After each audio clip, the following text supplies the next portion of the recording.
Hey, three people. It's just me and you today. No, I'm just joking. Welcome back to the Dynasty Grind. My name is Peter Howard at PA Howdy on Twitter. This is a live stream where we talk about Dynasty fantasy football for some reason every Wednesday at 9:30 till close, I guess, when the last comment rolls past or midnight or my co-hosts go to bed, one or the other. So drop any questions or comments you have in whatever platform comment box you're watching, listening to, whatever it is. This is going badly. Apropos of nothing, does anyone have anything vaguely inspirational that we can relate to fantasy football to kick off the show? Because I definitely prepared something, like I do every week. Don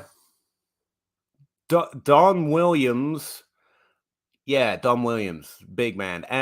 Didn't believe that Batman and Robin Hood were still alive in Hollywood. And that's because he believed in accepting reality at a certain point of adulthood. I guess, I don't know. I'm seriously just riffing at this point, which is what our job is right now in fantasy football, because it's week 3, it's decision time. It's time to get off the childhood dreams of heroes, I guess, still being alive in Hollywood, just so I could fit a Don Williams reference in there, because I was looking up his lyrics earlier, just, behind the scenes info there, it's the reason he's on my mind, and accept the reality of what the 2022 season is currently looking like.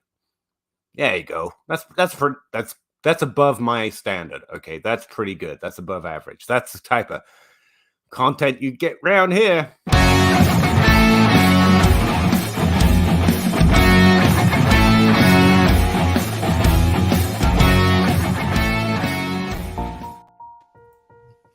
Hey guys, Peter, that was beautiful. By the way, it's like you stumbled into such a high bar. You stumbled into like a beautiful metaphor. It was kind of that is my life. I stumble into things that turn out to be. It was kind of like watching Baker Mayfield take a snap, take like a 3-step drop, kind of like not know what he's gonna do, turn to his left, go, oh look, there's Laviska Shenault. Throws it to Laviska Shenault. Laviska Shenault takes it 67 yards for a touchdown. It was very similar to that. I mean, just Baker Mayfield right in the face. Touchdown. That's all I heard. Jeez, you're like Baker Mayfield to Laviska Shenault. Thanks, buddy. See, I was gonna go something like I appreciate that. Like Peter's playing darts, and then like someone bumps into him, and then he sneezes and accidentally does this and gets a bullseye. Now this sounds like the Jar Jar Binks drunken master theory. I was trying to stay away from that exact. Peter's actually the Sith Lord. That would not be the least bit surprising at all. I'm just telling everyone you're being mean to me. 30 seconds in, and yeah, thanks, friends. What's up, Saltsburg? Let's talk to you for a while. I think I like you better right now. It's Treylon Perks worth of 23 first.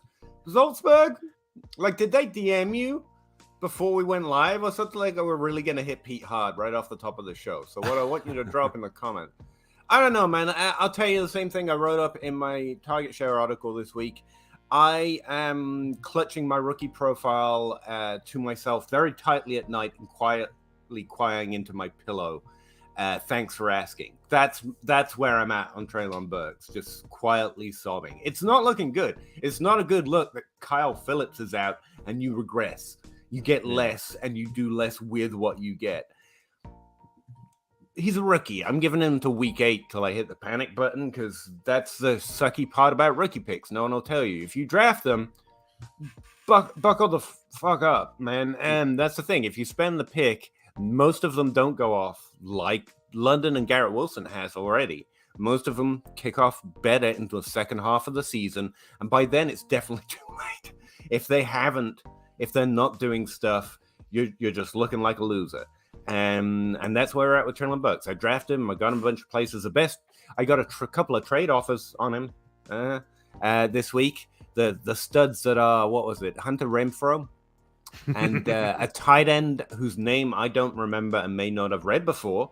That's the level of trade. We're just buckling up, guys. I'm disappointed. I don't expect much, but I was hoping for more than this. Yeah, it wasn't pretty. He did have, and I know snap share doesn't matter because targets are what matters and reception. He's on the field.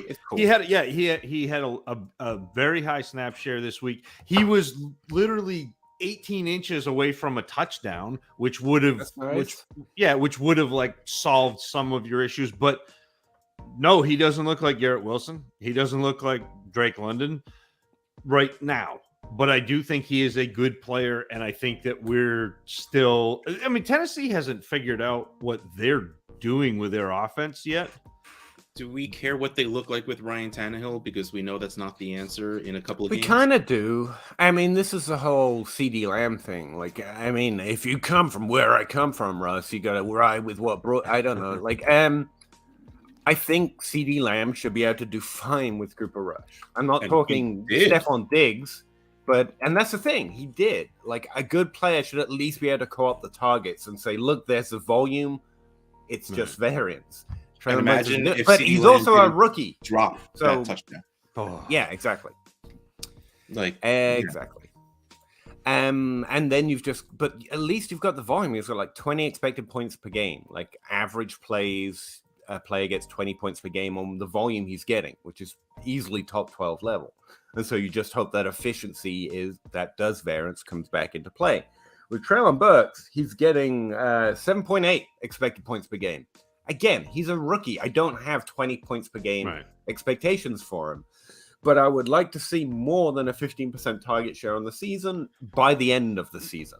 And that's the week 8 problem. That's why it's fun to tilt quickly on players that we have some sort of history on, because we have more than a 3-game sample to really base an opinion on.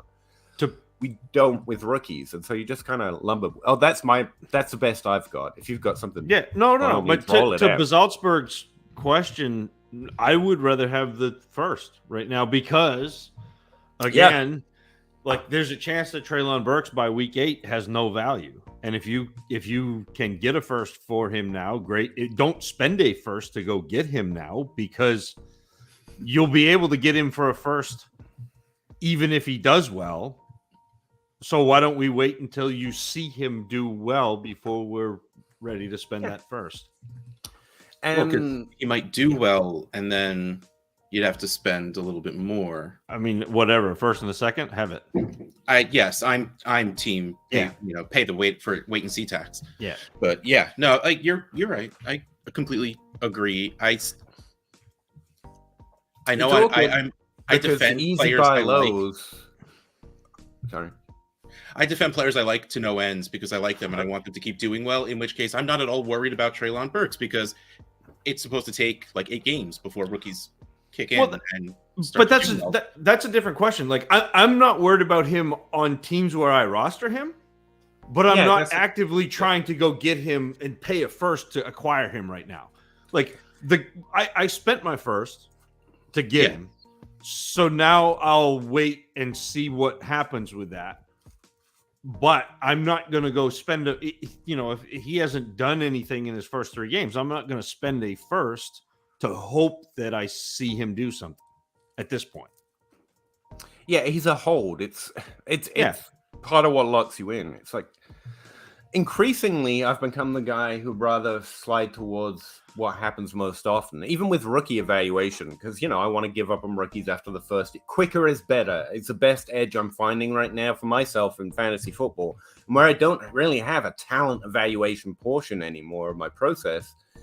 It's hard because right now, I think even 2 years ago, I would have been like, trade for David Bell, trade for Treylon Perks, because those are the guys you can still get probably for less than a first. You can probably get a plus with Treylon Perks for that 23 first if you're in the right league, because that knows or is already valuing 23 picks that way.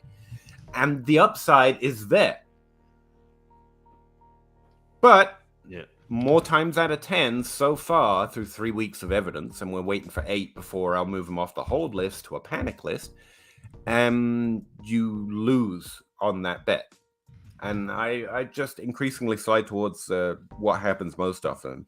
Like, it's Rondale Moore right now. I just traded Rondale Moore right in the league, and I hate it because I don't even have a sample size this year.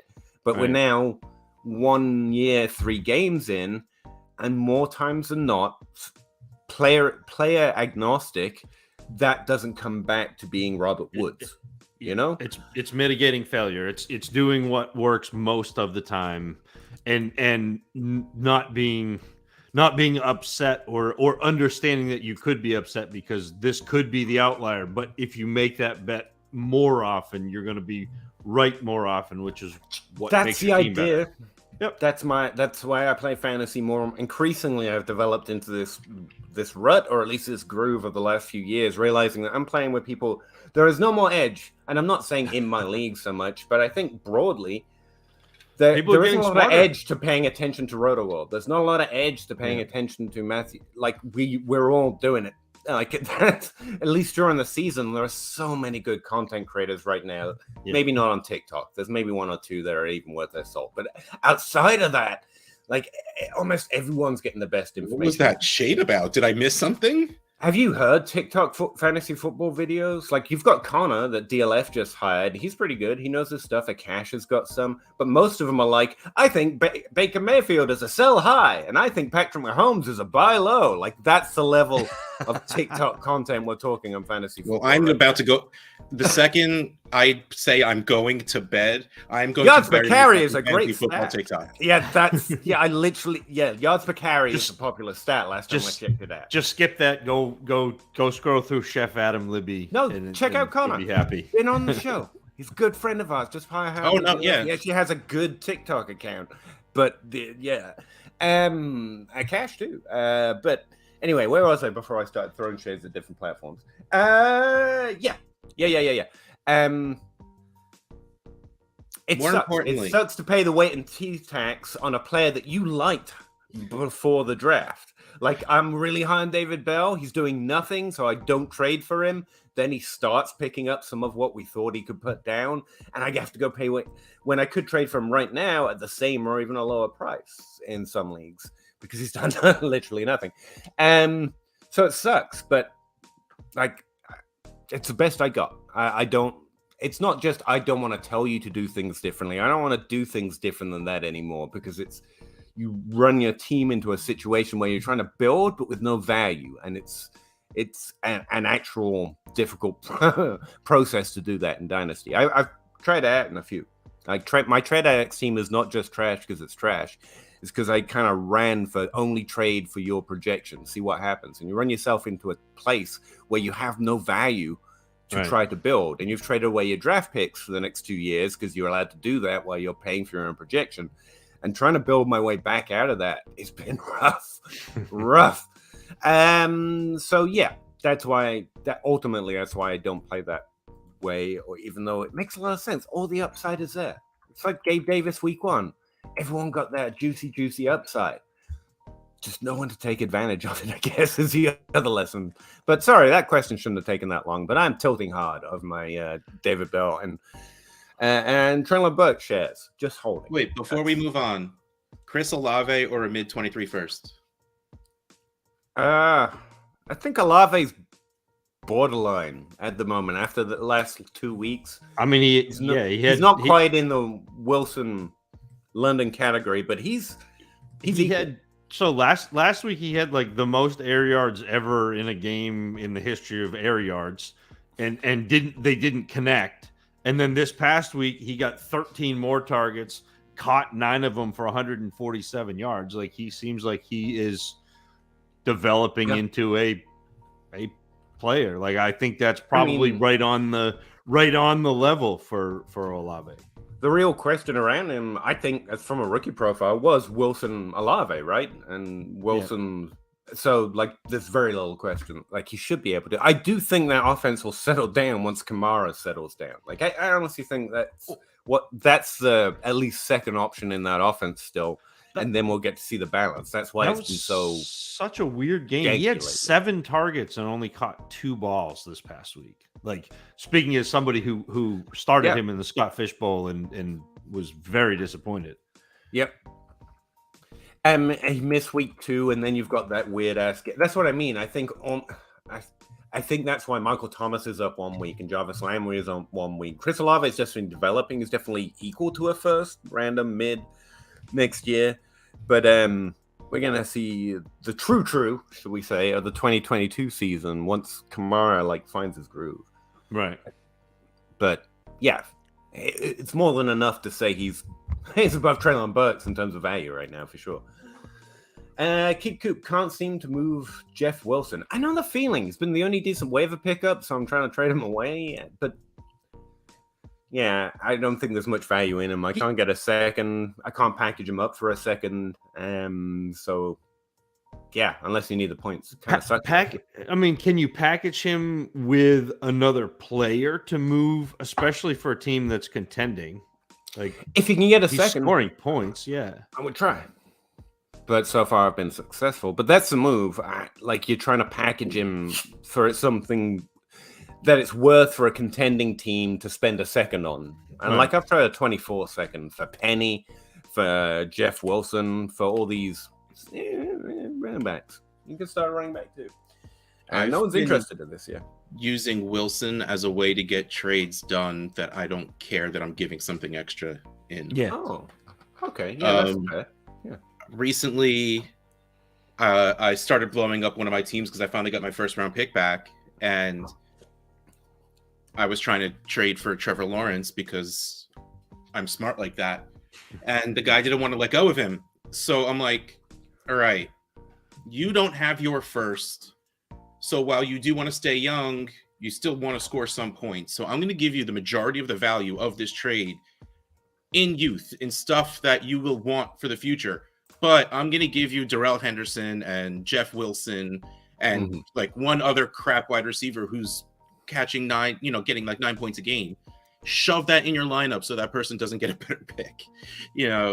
So that's what I've been doing with Jeff Wilson, because you're right. It's almost like you're not really getting many Jeff Wilson for this done. It's like Jeff Wilson, even like Zach said, has to be part of something. Yeah.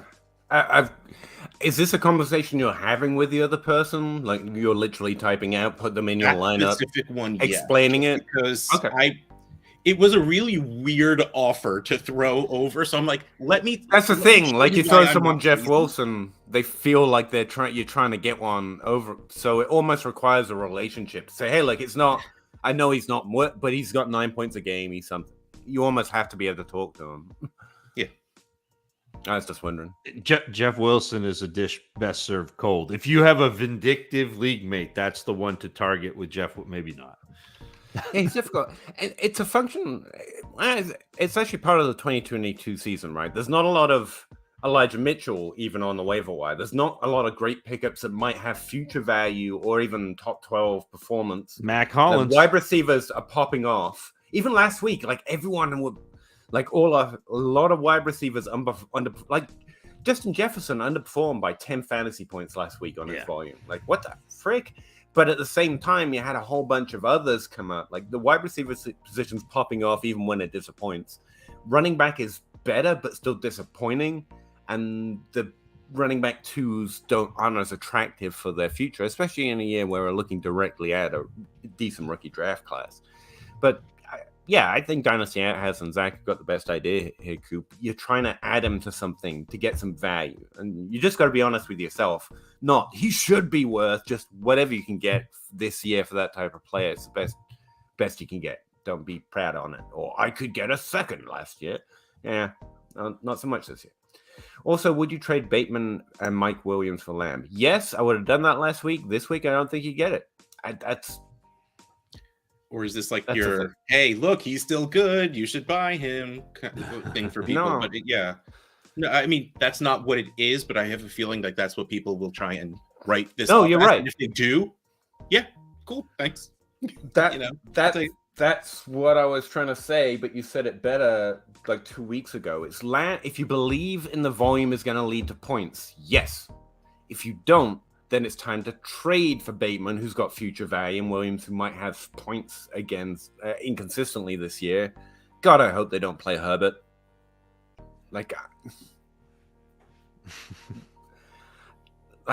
We need him for another 20 years. I don't need him for another 10 games. Let him rest. That's fine. What I said about Tua.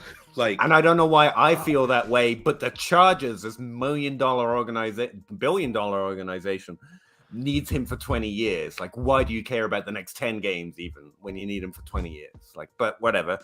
They did it to Andrew Luck, so whatever. I didn't say that. I didn't make that comparison. You definitely did on my tweet, but that's the biggest thing that I struggle with fantasy football and being a football fan is like, man, the guys who play this game get dehumanized by us because they're pieces in our game, or at least their statistics are pieces in our game, but then also by the guys who like run the actual NFL. It's wild.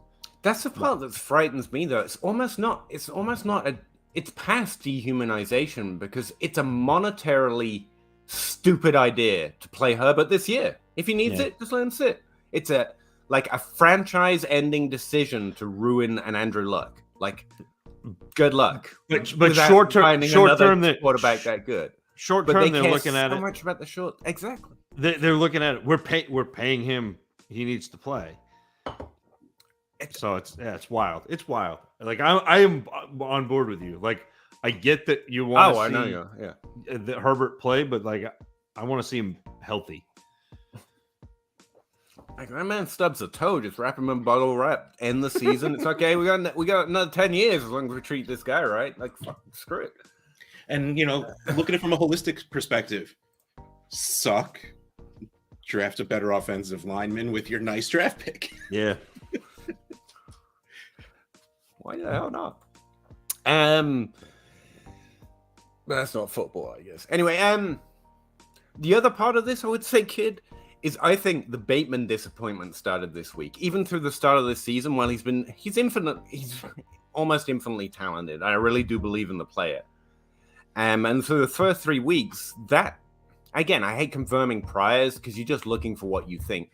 But that's what those 3 weeks showed to me. He was performing well by basically sucking up every wide receiver target available because he's the one with talent. And the minute that goes away, that offense wants to run through Lamar Jackson and the tight end. Bateman's just demanding a little bit of attention.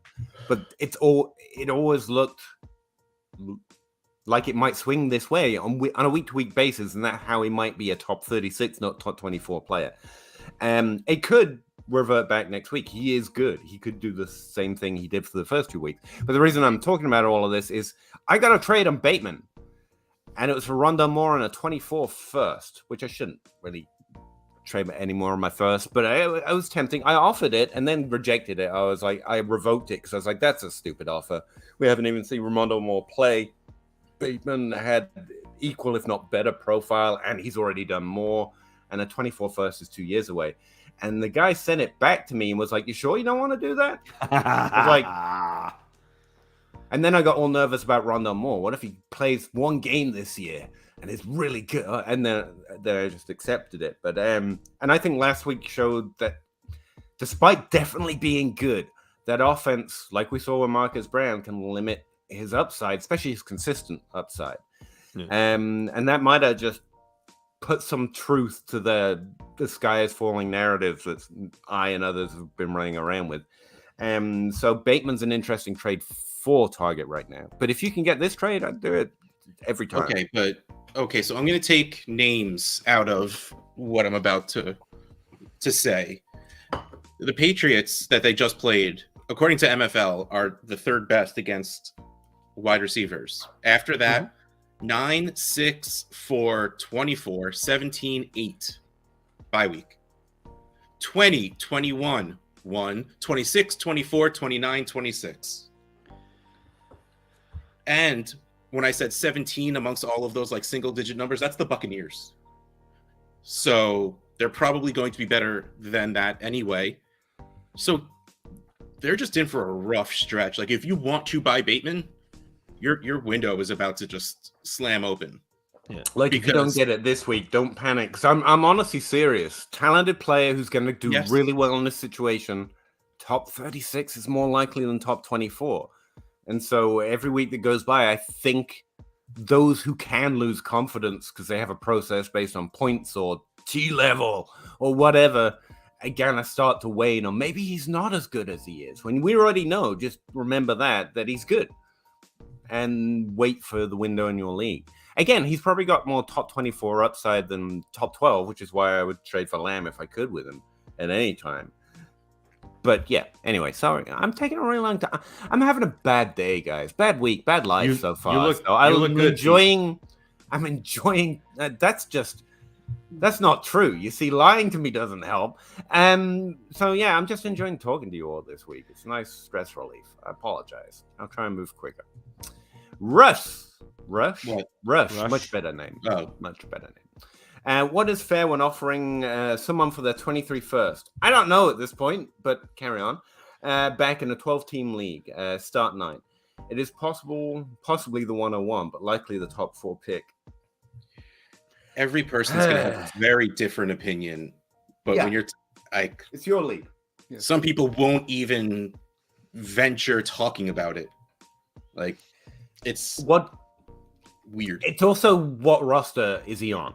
If he's on someone that's got Lamar Jackson and Andrews and is popping off this year, does he have a weakness? In which case, the conversation might be open. It's like, Blair, look, that's a great pick, but I can solidify your victory right now with whatever that you have on your roster that is honest to God tier of production. And JT, or probably not since your pick's a 101. Dalvin Cook, disappointing somewhat, but the opportunity's there. Could easily come back and do it. And something like you're gonna have to overpay, but you're gonna. And if he's on a roster that's crap, then I don't know they're gonna give it to you. To be honest, like I wouldn't. What's the point? It's gonna increasingly be worth more and more. They have more than one need. Like, I don't know that there's another asset they can hold that will do anything like that for them. But then again, it's your league.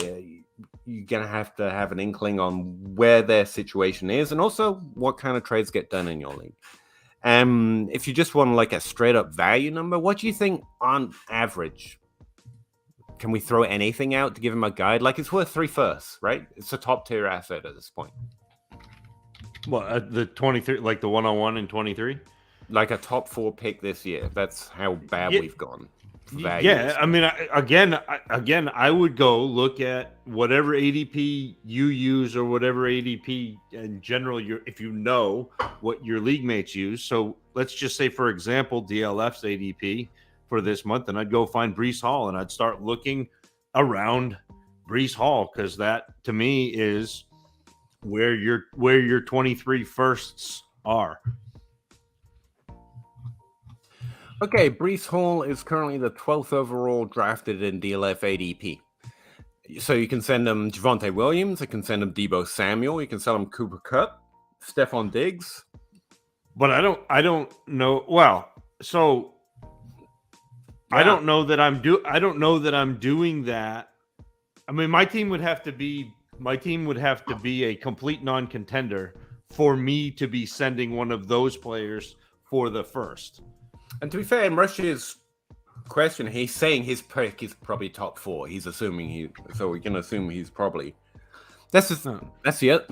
I keep going back and forth. If you're a complete non-contender, you probably don't have one of these players, which is what makes me think, yeah. But if in your league they're not all DLF-y and they're not 23 first-round picks, there's still windows there where people are. It's crazy to value picks over someone like Deebo because he honestly is. Yeah, I think Deebo is honestly one of the best buys right now. He's 13th right now in DLF ADP, but if you look on Keep Trade Cut, something that's a lot more immediate market sensitive and where he's underperformed for the first 3 weeks, I honestly think there's a window on him. But it's an aside. You're offering. Keep going. I have to go draft. I'll be back in a few minutes. Okay. Good luck. I think I took too long on that question as well. Russ is like, "Nah, this is too much. We can't." No, he's got to go. He does his draft every week. He's got the guillotine. I know. But yeah, I'd have to see the rosters, and you're gonna have to send offers. My guess, on average, it's going to be too much, even for a bottom tier team to trade for. Like, you're going to be better off trading for Deebo at this point than the 101, which I think was what you were trying to say there, Zach, where you're not sure you're trading those guys for. Right. Kid Coop started 0-3. I'm sorry, Kid Coop. I know I should have traded Dalvin Cook last season. I always trade running backs, especially when you turns out you're losing. You were always meant to trade them a year before. But should I sell now? It's a what the offer question. My inkling is yes. Yeah. Dalvin Cook's value is going to tank even if his points come back. I am worried. So he had, and I haven't got the full report so far this week, but he injured his shoulder in the game this past Sunday. Madison came in, spelled him, scored a touchdown. That part doesn't worry me, but the Dalvin Cook shoulder thing worries me because that is a recurring injury. He had I think 2 shoulder surgeries in college with that same kind of get separated and so not good. Yeah, Kid Coop, like I would be looking to sell, but if he's injured this week, this is not a good week to do it. And I know you're 0-3, like it's what for? If you can find someone who's willing to bet he comes back, then you're going to find some value, and you should definitely try to get out of him at decent value. Here's what I'm going to say to a lot of these things, just in case I forget it every time. Don't target 23 picks anymore. Like, you know your league better. If they haven't already gone nuts for them, then the window might still be open. Don't get me wrong. They're the assets that you want. But honestly, if I'm selling someone like Dalvin Cook and I want to get decent value, go for 24 picks. That's been the window in my league for a while. And it's not because you want to make picks in 2 years. It's because their value is reasonable right now if you're looking to add value because you're not winning and you've got a player that's more about right now and so on and so forth. And that's where I start. I don't start looking what can I add to their 23rd pick. I start looking what can I add to their 24th pick because then I might get a decent young player in return or something else that's of value. But he should also be, well, he should also be, when healthy, he should be right at that line of a 23 first. Like Dalvin Cook is, again, one of those 5 or 6 running backs that can be the running back one. With him being injured, with him, you know, it's. I think he's going to be Leonard Fournette value this offseason, though. Someone we say should be, and a lot of people are going to be like, well, like I got these rookies and JT and Saquon Barkley. But it's that part where you want to have your cake and eat it too. I want to value Dalvin Cook that way, but if my team sucks, again, I think the answer might be here. That's a sentence. Like Zach was saying, you don't have to trade him right now. Look for a decent trade, or just accept you've got one of those veterans on your roster who should score more points than his value next year, assuming he gets healthy. Superflex, Mig 23 first and second, and Gino for Lamb. I take Lamb. Take Lamb for that. 23 first, 24 second. Yeah. Yeah, I'd rather have Lamb. A decent trade on both sides, I think. Quarterback for 23 value, yeah. Frank N. Russ ran. Yes, he did. I didn't walk to trade Kamara for a first. Maybe that's want. And your suggestion on Trade Addicts last night. Okay. We'll mention that when he gets back so I know what's going on. Yeah, hey, Joe. Sorry, Zach. No, I was just gonna say that's a win, Frank. I think Russ is on the money with that, and nice that you were able to do that. Yeah.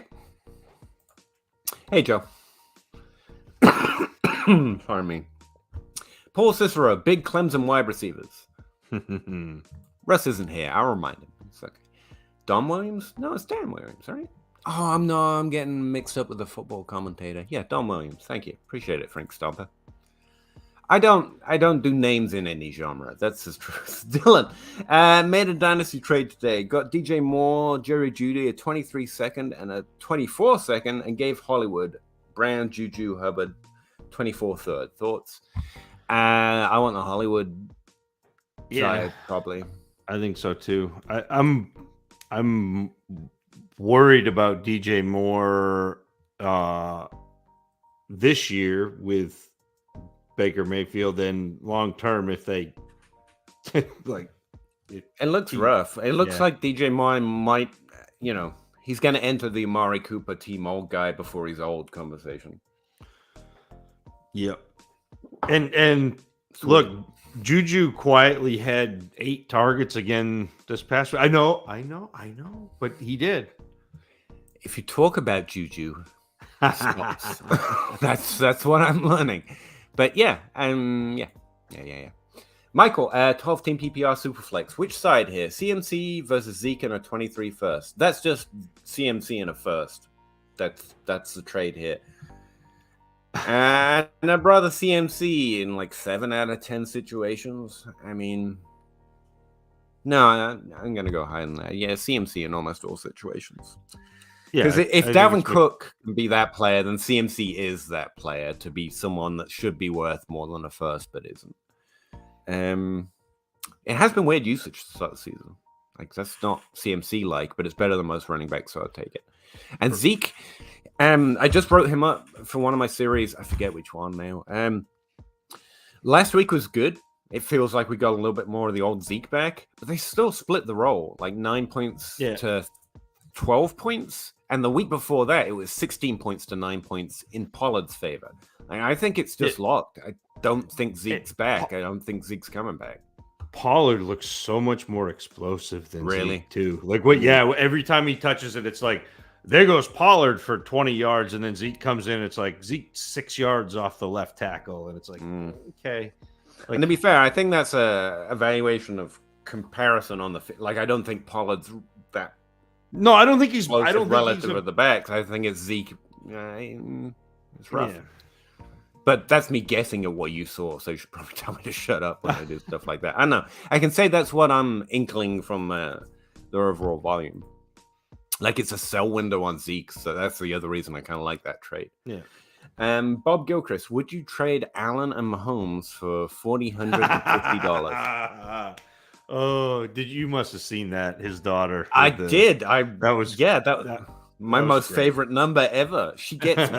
She gets me. That's howdy math right there.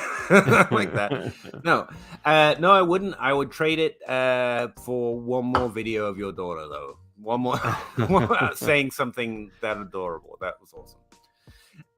Weaves, evening all. My one team's kind of falling apart, even though I'm 2-0. I feel you, man. What would you guys target with Swift? Swift is probably a hold right now. I'm going to guess in most leagues. Again, I'm guessing. I don't know your leagues.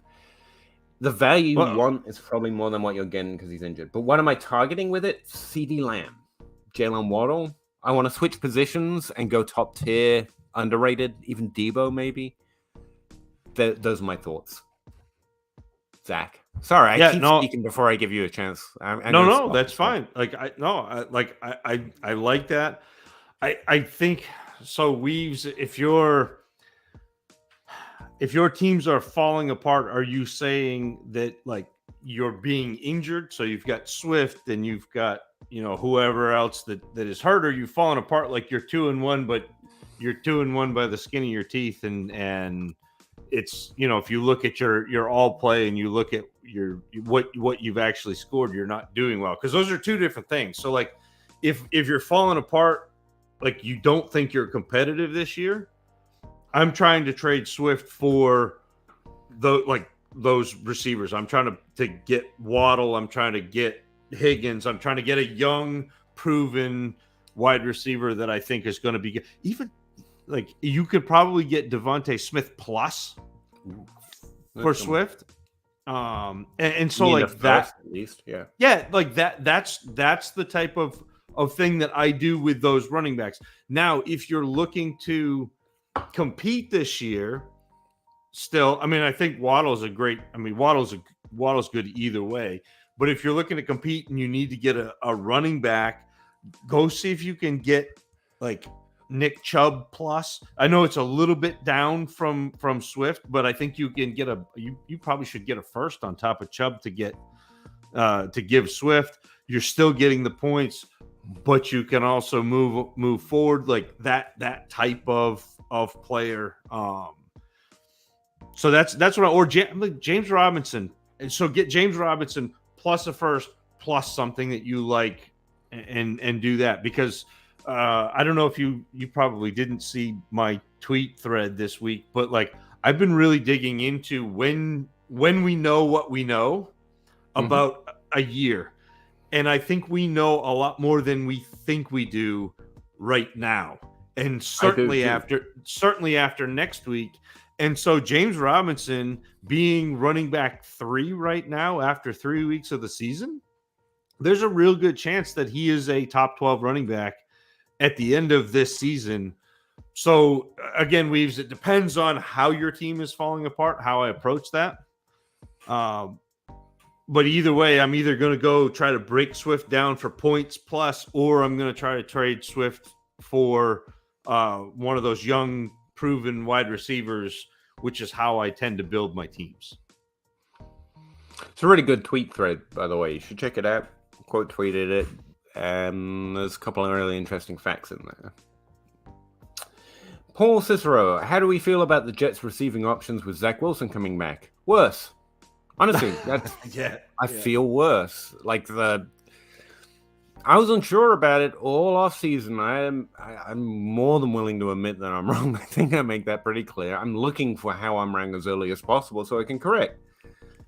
Disappointing rookie first year quarterbacks normally don't bounce back, and none of them have. Like Mac and Mills continue to be decent. They didn't improve, but they are what they are.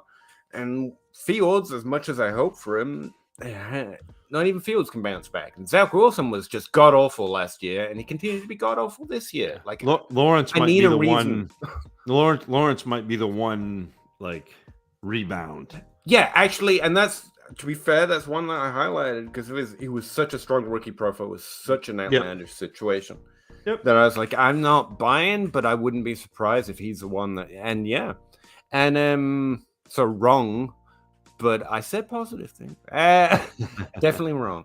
What was I going to say there? I would, like, Joe Flacco came in and just revitalized that receiving corps. Joe Flacco is always decent, don't get me wrong, but he's like retired Joe Flacco. Like, it's bad. Yeah. You can build a team around a quarterback. It doesn't make you Josh Allen, it turns out. Like, honestly, I did, and that's not facetious. I was worried because it's a really good point how well they built that team with the skill position players around him and even reinforced the offensive line. Even that didn't see it, but it's still early, but it continues to have been a better bet. FloAsaurus, which is an awesome name. 12 teams to flex 1 PPR. Do you try to sell Russ? No, Russ is here for life. I would never sell Russ. Russ Wilson, I'm assuming. I feel more confident starting Geno. I think you should. Do we even attempt to buy up like Russ, AJ Brown, Swift for Jalen or Kyler? I think that's even possible. I don't think it's possible to get much for Wilson right now. I mean, it's been bad, right? Yeah, I mean, but this is the time where if you've got Russell Wilson, you hold Russell Wilson because. He's either going to die on the vine or you're going to get big points for him and potentially be able to sell him to a contender. It's been ugly. The coaching staff in Denver has made some really interesting decisions, we'll call them. It's odd to watch a team go pay for Russell Wilson and then be like, yeah, we're going to hand the ball off and we're going to try to kick a 65-yard field goal. Badly. Yeah. So I've got 2 great running backs. It should be fine, but they're not being successful at running. So it is FloAsaurus. Like hang tight. You got to stay the hang course tight with Russ. Because I don't think you like. I don't think you. Worst case, he goes into the off season like this, and he's still going to be a starting quarterback next year in that veteran startable. Median outcome is they actually improve somewhat this year, and you get a few 20-point games from Russ, and then maybe you can think about it. But right now, I think And Kyler's an interesting name, though. Kyler's underkicking his coverage by a significant, 8 points. He should be getting 8 more points per game, which is more than Joe Burrow, who should be outscoring Mahomes and Jackson right now in expected points. So Kyler's probably the most interesting one you could try for. But, I think it's going to be too much of an overpay to try and get it. But let's see this exact trade. Russ and AJ Brown for Swift, either, both, for Jalen Waddle, I'm guessing, and Kyler. No, Jalen. It's probably Jalen Hurts or Kyler. So, I think what he's asking is, should I combine those? Yeah, should I pair Russell Wilson with a top 10 wide receiver or a top 5 running back to go get a top 5 quarterback? I think you should. I'm not sure you get it. Don't know if it gets it done. No. But try. Hell. No. Why not? AJ Brown is awesome, and so is hopefully DeAndre Swift when he comes back. So, try, but I'm pessimistic. As always, recovering Ridley Truther, welcome back. How's my favorite branch doing? Good. I'm Dynasty. Oh, no idea. Also, 12-team PPR, 2 Superflex, 2 tight end premium. Thank you. Appreciate that abbreviation there, really, Truther.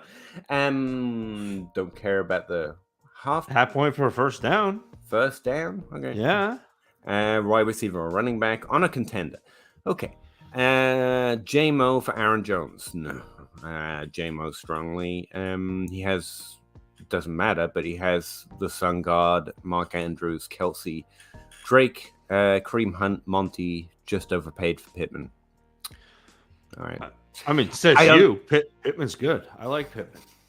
He's good. Yeah, good. That's all I'll say from now on. No, as a long time, and I have to preface it this way because I can't tell you how many trench wars I've won with Aaron Jones versus the world. That role is so strictly split, and the value of the touches is honestly on Dylan's side. They've both finished inside the top 12 once.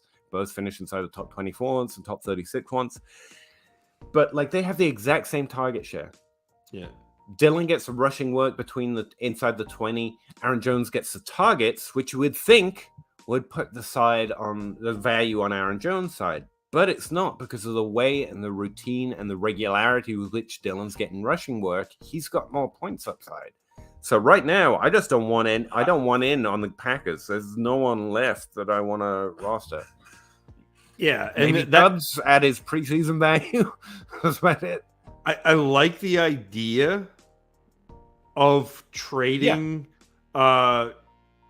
Jameson Williams, who still hasn't played, for a running back in this format. I really like that idea. Yeah, but don't go get a running back on a bad offense, because he has been a good running back. Probably a better way of answering it. Who's a good running back you could go and get?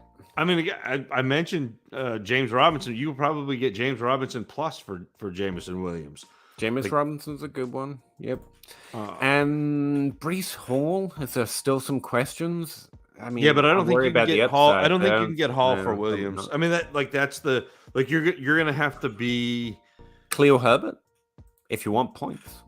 Yeah, now. Yeah, but I don't think he's a pass catcher. So he had a great his right now. I think he's running back 6 or something. He had a stupid week. He had 2 touchdowns. Running back 6 right now in PPR. But and not that Aaron Jones has been fine. Fine. He's very good. Yeah, he's very good. But. Yeah, Aaron Jones has been running back 9. So I guess I don't mind that as much. But the 2 most disappointing running backs with top 12 opportunity right now, Javonte Williams, who you're not getting him, and Joe Mixon. Yep. So Joe Mixon or James Robinson, but I think Joe Mixon carries too much name value. Yeah, Russell, that one there. His name's what not do Russ. you think? Zach's probably got it. James. What do you think about Cordarrelle Patterson plus? And I know that we're trading back into the older running backs who are weird, but like his volume has been crazy this year, and they're going to use him. That they don't like what's behind him.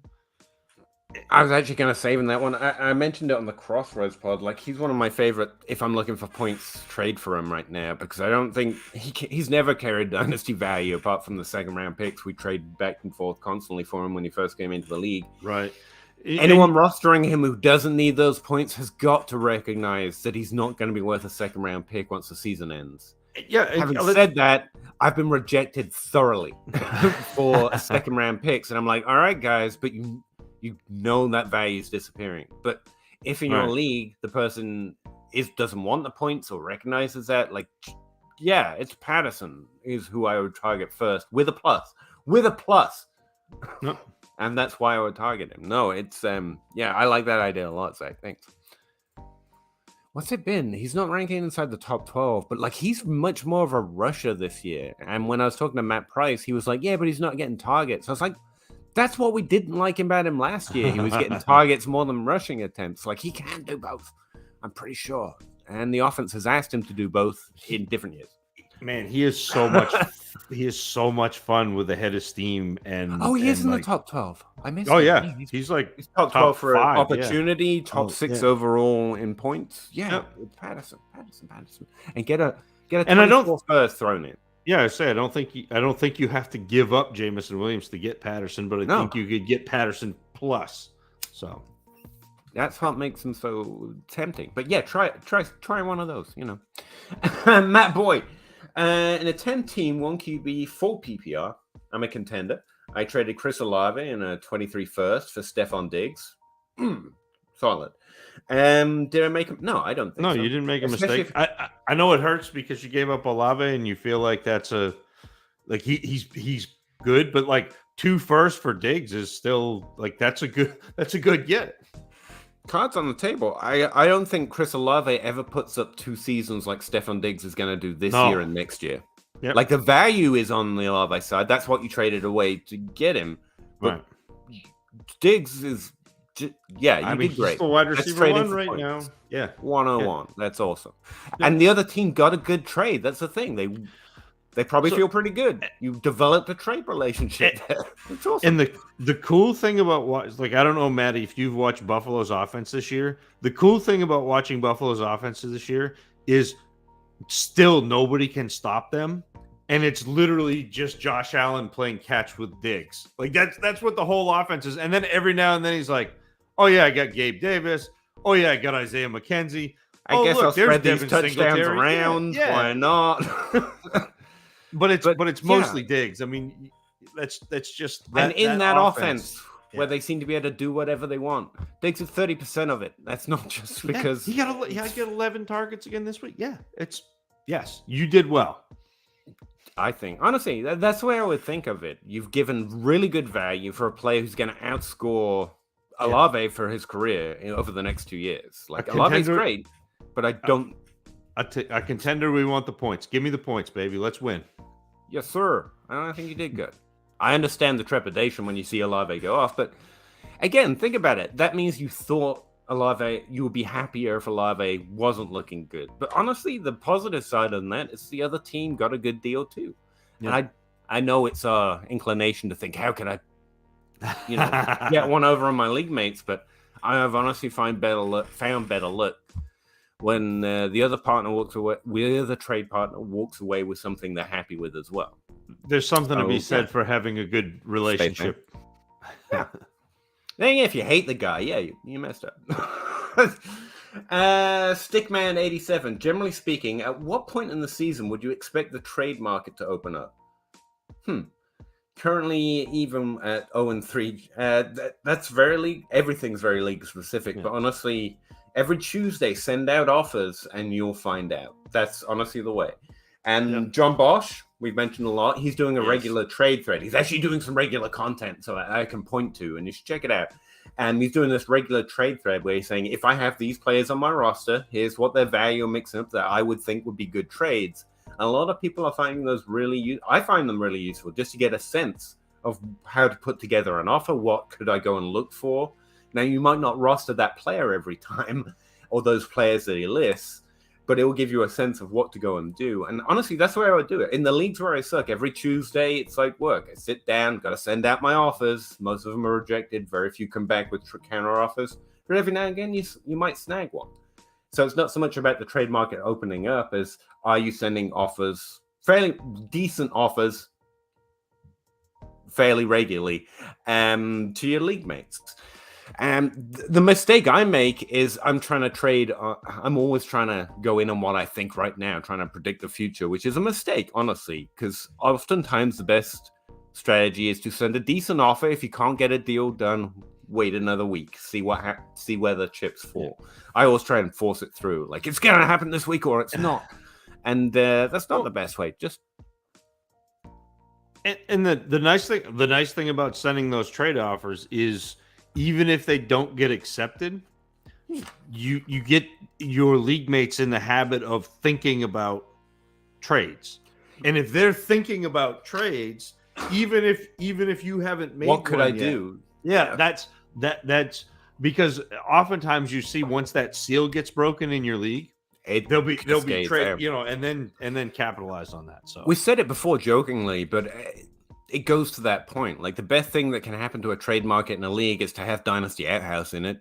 Yeah, because you're sending offers, and that makes people think about offers, and so they send you one when they like, what can I do with this guy right now on my roster? So they send you an offer, and honestly, someone actively doing it encourages the rest of the league a little bit. Now, some leagues are just like, nah.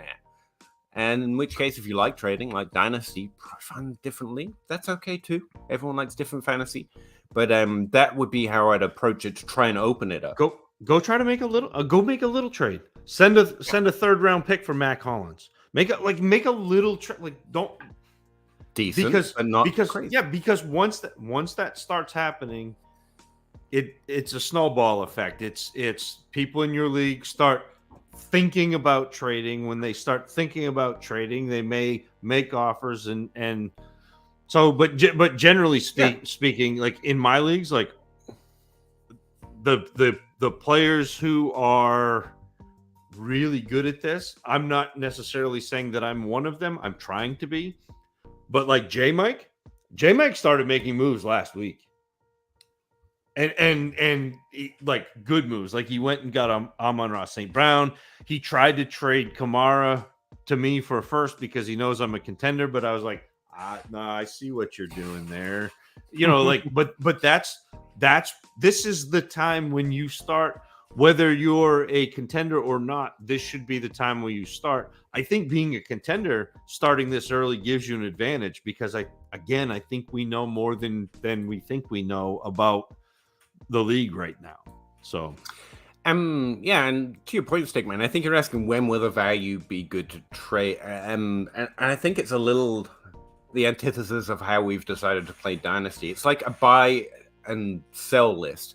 It's fine in theory, but the honest answer is what's the trade? Because there's no, if you traded for this guy, you would have won, and I told you about it 2 weeks in advance. It's we can make a list of players we're pretty sure are good ideas to go get, or pretty sure the good ideas to get rid of if you want points or want value. But then you've got to approach your league and see which teams are in the best position to do which moves, and that kind of dictates what you can do. And so you're just trying to put yourself in that 55% side of things where you win more often than you don't, or you get better more often than you don't. And so it's not a player that you buy and sell. It's not a time. It's honestly work with your league to see which is the best move that still gives you a pretty decent odds. So I hate to not throw out like week five, everyone knows, but again, we're not trying to confer confidence in our genius, just honestly trying to talk about how we play Dynasty and what we find that works and what we find that doesn't. So that's honestly the best I've found to do in Dynasty. It's not a timeline. It's not a particular player. And with trades in general, it's about a consistent and honest effort just to try and make good moves relative to where your league mates are at. Every Tuesday, sit down and send some offers. Not a lot, not great. Sometimes I only send one, but I make an effort to try. Paul Cicero, what should we do with the Bears running backs? Trade for Khalil Herbert because he's a hot new thing. Trade for Montgomery because he's a buy low opportunity. And Montgomery's not a buy low opportunity. He's already hitting the kind of age area where his value goes and where he's already getting contested for the job decently. Herbert's a decent running back. And that team looks like it's going to have to do a lot.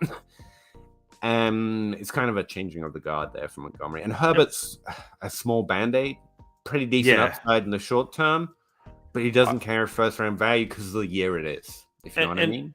And I don't necessarily want to trade for either of them because I think you're paying too much for Herbert because he's been good, and who knows if Montgomery comes back and assumes that mantle. What you really should be doing, Paul, is looking for the guy who could be Khalil Herbert, in 2 weeks, as a like that doesn't have the price tag. So somebody like Dontrell Hilliard, who's behind Derrick Henry, who was great at the end of last year. Isaiah Spiller is an interesting one because we've been rostering him for a while, and he's done, which was the entire point of rostering Spiller. But right now, people might be forgetting why they have him on his roster. Rashad White.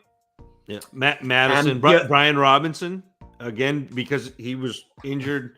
The other thing I would say is I think Patterson and James Robinson, who we just mentioned, probably aren't that dissimilar in the trade market in your league to Herbert because he has that upside short term. So it's which can you get the better deal on? I would expect to get a worse deal on Herbert just because he is new and shiny. Yeah. And some people think they predicted it because of this recent injury, and people always think ghoulish things like that. I don't mind going and getting Herbert, but I'm not paying a first for him. I'm not.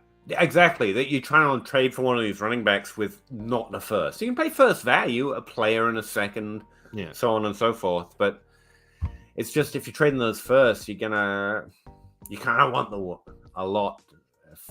A lot seems to be a quantitative metric. You're trying to get into the wide receiver or the tight end or the quarterback position in Superflex, something that's got real solidity year over year to it because of the value life cycle of running backs, unfortunately. Tim Shady. Sup, guys? Sup, Tim? Appreciate that. Does Garrett Wilson value dip if Zach Wilson doesn't throw to Flacco's average 50? What I've said, again, in my article this week, I wrote up, I literally put a green box around Wilson and London and said, is there in a green box? Like, if other people tilt because of what happens from here, you pounce. They've done enough. And again, it's only 3 weeks, but they've done enough that we shouldn't value them below random 23 first round picks anymore. So if Zach Wilson comes back and it sucks a little harder I spoke bad about Zach Wilson, but if it's mediocre or somewhat less, then you pounce because we should probably just put a box around Wilson and London and say that was impressive. That's an impressive way to start a rookie year, and we lock that in the memory bank because that's a significant indicator of their future potential. So I'm gonna try my best not to tilt on it, but I do like to tilt, so we'll see how that goes. Joe, Burks is likely hold. Yeah, most of his values, even if he does okay. Yep, he doesn't have a breakout. That's something I'm changing my mind on. Yeah, see, what I'm hoping is Burks gets to the end of the season with 19% target share is fine, but 600 receiving yards and actually some decent games, and then he's a buy low. If he keeps doing like 90% target share, he's there, but it's disappointing. The yards aren't there, the points aren't. He's not doing well. But yeah, you're right. He's not gonna balloon up from this point on. I doubt he's gonna do what London did through the first 3 weeks at some point. We're just hoping for one of those decent rookie seasons, and you can use any threshold you like, but something that's better than not disappointing. Honestly, that's all I'm looking for. Not disappointing. Doesn't have to be CeeDee Lamb. He doesn't have to be Jalen Waddle next year. It doesn't even have to be what London and Wilson have been through the first 3 weeks. Just stop being worse than Kyle Phillips. Yeah, don't suck. To ask. Yeah, just don't suck, dude. Come on. You got the talent. Acclimatized to the NFL. And Norris Designs traded Dylan Madison and a 23 second for Jameson Williams and Brees. Solid. I like that. I like that a lot. 12-team Superflex PPR. I like Dylan a lot, but I couldn't resist this. Am I right to feel like a hit? Yeah, you definitely did. No, I like that. Yep. Like I said, Dylan's leading in the value in terms of his volume, but it's just Aaron Jones ain't going nowhere. That's the other problem with Dylan. Like, we know Aaron Jones can keep being efficient. He's going to keep locking that timeshare in, and vice versa, to be honest. So getting out of that situation is probably a really good idea. Anyway, now again, Brees is in one with Carter, but the split's a little more uneven there. And also, I do think Brees will eventually win it. Yeah. Whereas with Dylan and Jones, they've both shown the capacity. Yeah, it's different. And also, yeah, just younger, more draft capital. The interesting thing, though, with the Brees Hall, Michael Carter thing is Brees Hall's seeing the targets. That's true. So it's a Dylan and Jones are tired, yeah. It's a split in the carry, but man, Brees Hall saw 11 targets last week. That's spicy for a running back in particular. Yeah. So, Jerry, I traded Trevor for Lance and a 24 first. I'm on the Trevor side. Yeah, but I think I'd rather have Lawrence. I get the idea. I see what you're going for. The off-season should bring a new spring for Lance, maybe. Currently in win now. Then why would you trade him? Okay, I don't get it then. Would you? Well, because I think it was before Lawrence started. It must have been before the season, like before Lawrence. Must have been. That's what he said. When Lance was the new hotness. My dumb bad. Yeah, I would, but honestly, value-wise, you need something with Cousins, and I don't know. Get it? I'd look at my rosters. Is Kyler Murray on a struggling team? That'd be an interesting trade. Cousins, you need a plus just because value in this offseason and the youth and everything that everyone's going to say about Lance this offseason. They traded up in the draft to get him and whatnot. But Cousins is who you want for points. He just doesn't have the value. Can you think of anyone else? Murray's the only one I could think. Like straight up, I would do that. Tua. Yeah. People might not have accepted Tua yet.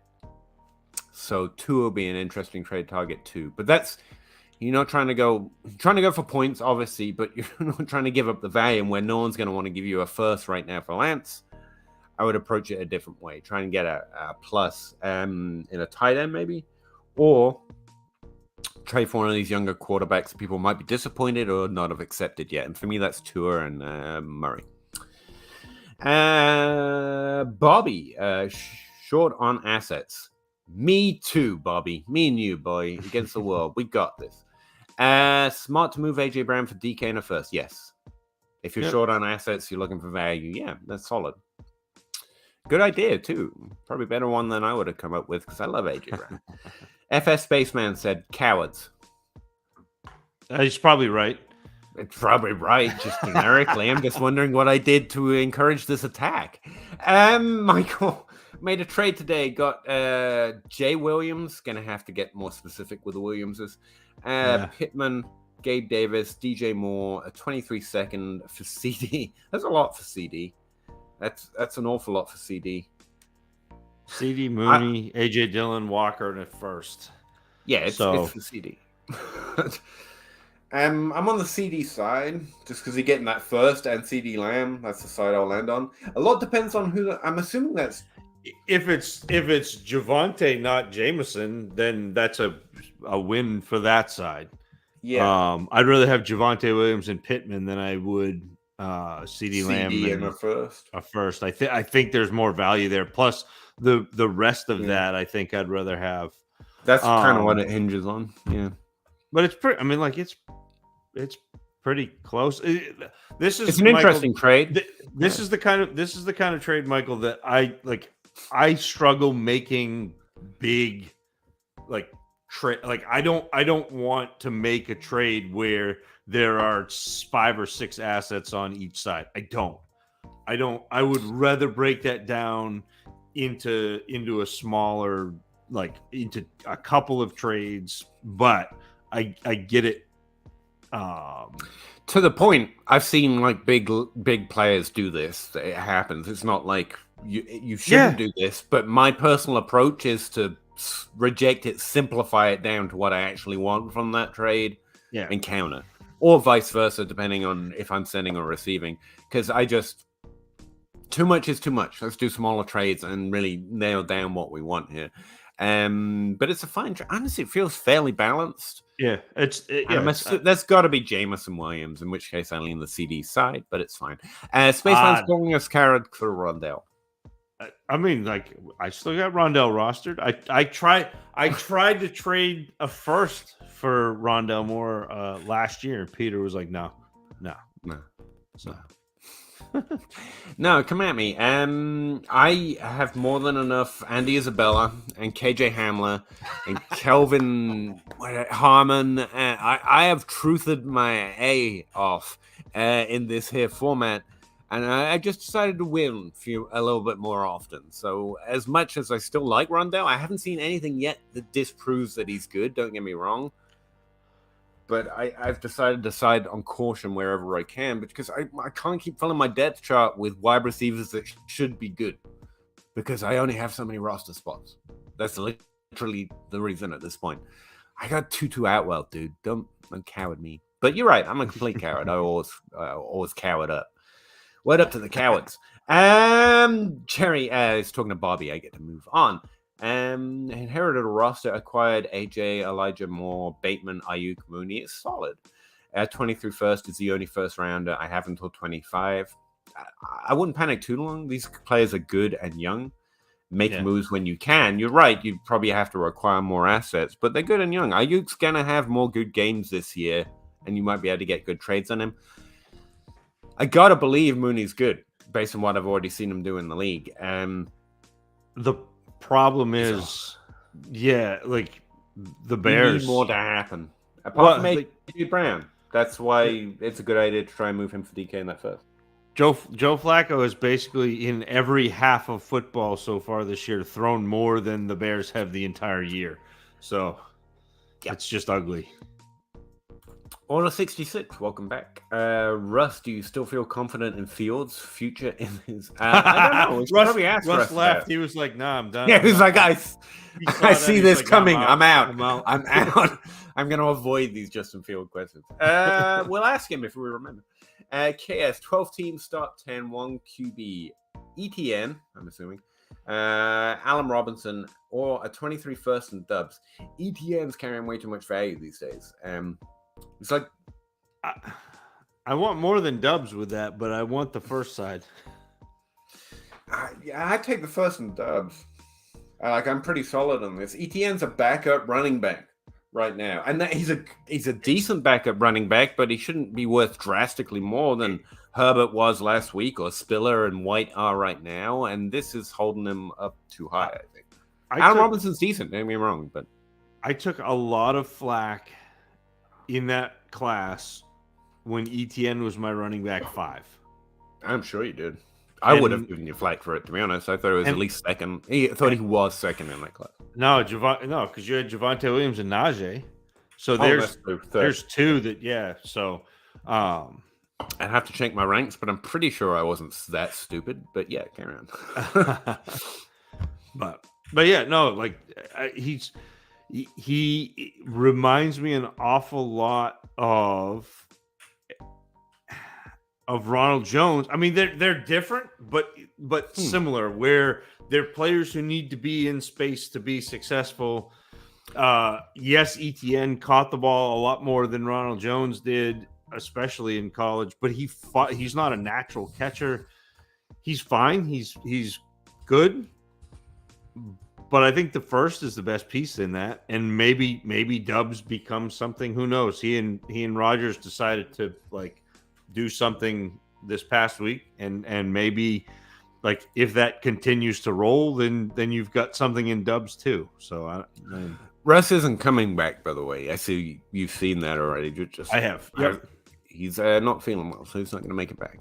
It's the Justin Fields thing. He was just like, nah, Justin Fields. Not feeling well is code for I annoyed him too much. That's my personal translation. So, SU2, buddy. 1 QB, half point PPR, 2 23 first. Chase. 1 very early, 1 very late. Jamar Chase. Yeah. Chase. Yeah. especially in one quarterback. I don't think it's even a hesitation in one quarterback. Frank said I skipped his question. I'm sorry, Frank. I'm looking. I can't. I see the one where you're asking Russ. Would you trade Higgins and a 23 third for DK and a 23 second? I would rather have Higgins. Yes. There you As go. for Russ, unfortunately, we're not going to know today. But yeah, I'm pretty sure he's always Team Higgins. So. Yeah. Also, does Tyler Carp not know what Order 66 means? Makes sense to you? I know what it means. Russ explained it to me. But yeah, I know Star Wars, but honestly, I missed it, so it's missable. It's when they go to kill the Jedis, yeah. Peter. Yes, I know that now. 66. 1 QB, half point PPR. James Robinson or a late. It's the first, dude. But this is one where if I'm contending, if I have a chance to win this year, I'll send that first. The value is the first. 99 or 9. Well, I say 99. 90% of the time, it's the first. But if I'm looking at my team and my team is like Bull of the Woods, but I can add another top 12 running back, yeah, I'm gonna go do that. I like to win, Peter. I do. Again, this is my problem. I keep thinking, what other top 12 running back could I get that has his shouldn't really play that game. Yeah, it's solid. I think again 50-50. I take the first because most teams are probably gonna do better with having value than making that random guess. Very few teams are top 4. Like 40%. See if you can get him without giving up the first though. Go try to trade your 23 second and your 24 second. But yeah, that's the value is okay. I will lean the first. But the trade's decent. Countering it might just get it gone. But you can always come back to this offer if you can't work something else out, I guess. Or go after Patterson. I mean, there the are thing. other I keep options. thinking Patterson, but this is solid. If James Robinson's your guy, I wouldn't fear it. And like Russ the second here, apparently. Other Russ. Yeah, Russ. That's me. Yeah, points are good. Winning is good. Do that. Joe, you should have one arch nemesis per league. One per tweet. I like Joe's arch nemesis theory. It makes me happy. That's fair. Eric, I took over a team that finished last in the league last year. I now find myself tied for first. Good job, Eric. Several players have been exceeding expectations. Sucks, doesn't it, when that happens? Kinda, because anyway. Do I sell the overachievers to speed up the rebuild? No, I think if you're winning, you win. Those are not overachievers, though, Eric. Depends on who they are. Amon-Ra St. Brown, Christian Kirk, Lamar Jackson, Hollywood Brown. Those guys are all achievers. Those aren't overachievers. I was gonna say if you're winning off the back of Noah Brown and Tyler Boyd, yeah. No, you're just winning. Your team is good. You've rebuilt. I don't even know you've rebuilt. Never overestimate the number of opportunities you have to really push to win. Yep. That's honestly one of the best things I've instituted in my process because used to kicking the snot out of some teams in certain format, in certain what are they called, websites, and then you move to other websites and you meet friends and you get in better leagues and suddenly winning isn't an every year proposition. It's not. And it shouldn't be. It should be 1 out of 12, honestly, because of the variance in football. And if you've got an opportunity to win, go for the win. I have gotten out of for the longest time I would play in 1 or 2 leagues with just random hey, get in the Dynasty football problems Facebook group and people oh, let's do a Dynasty league, and I'm yeah, okay.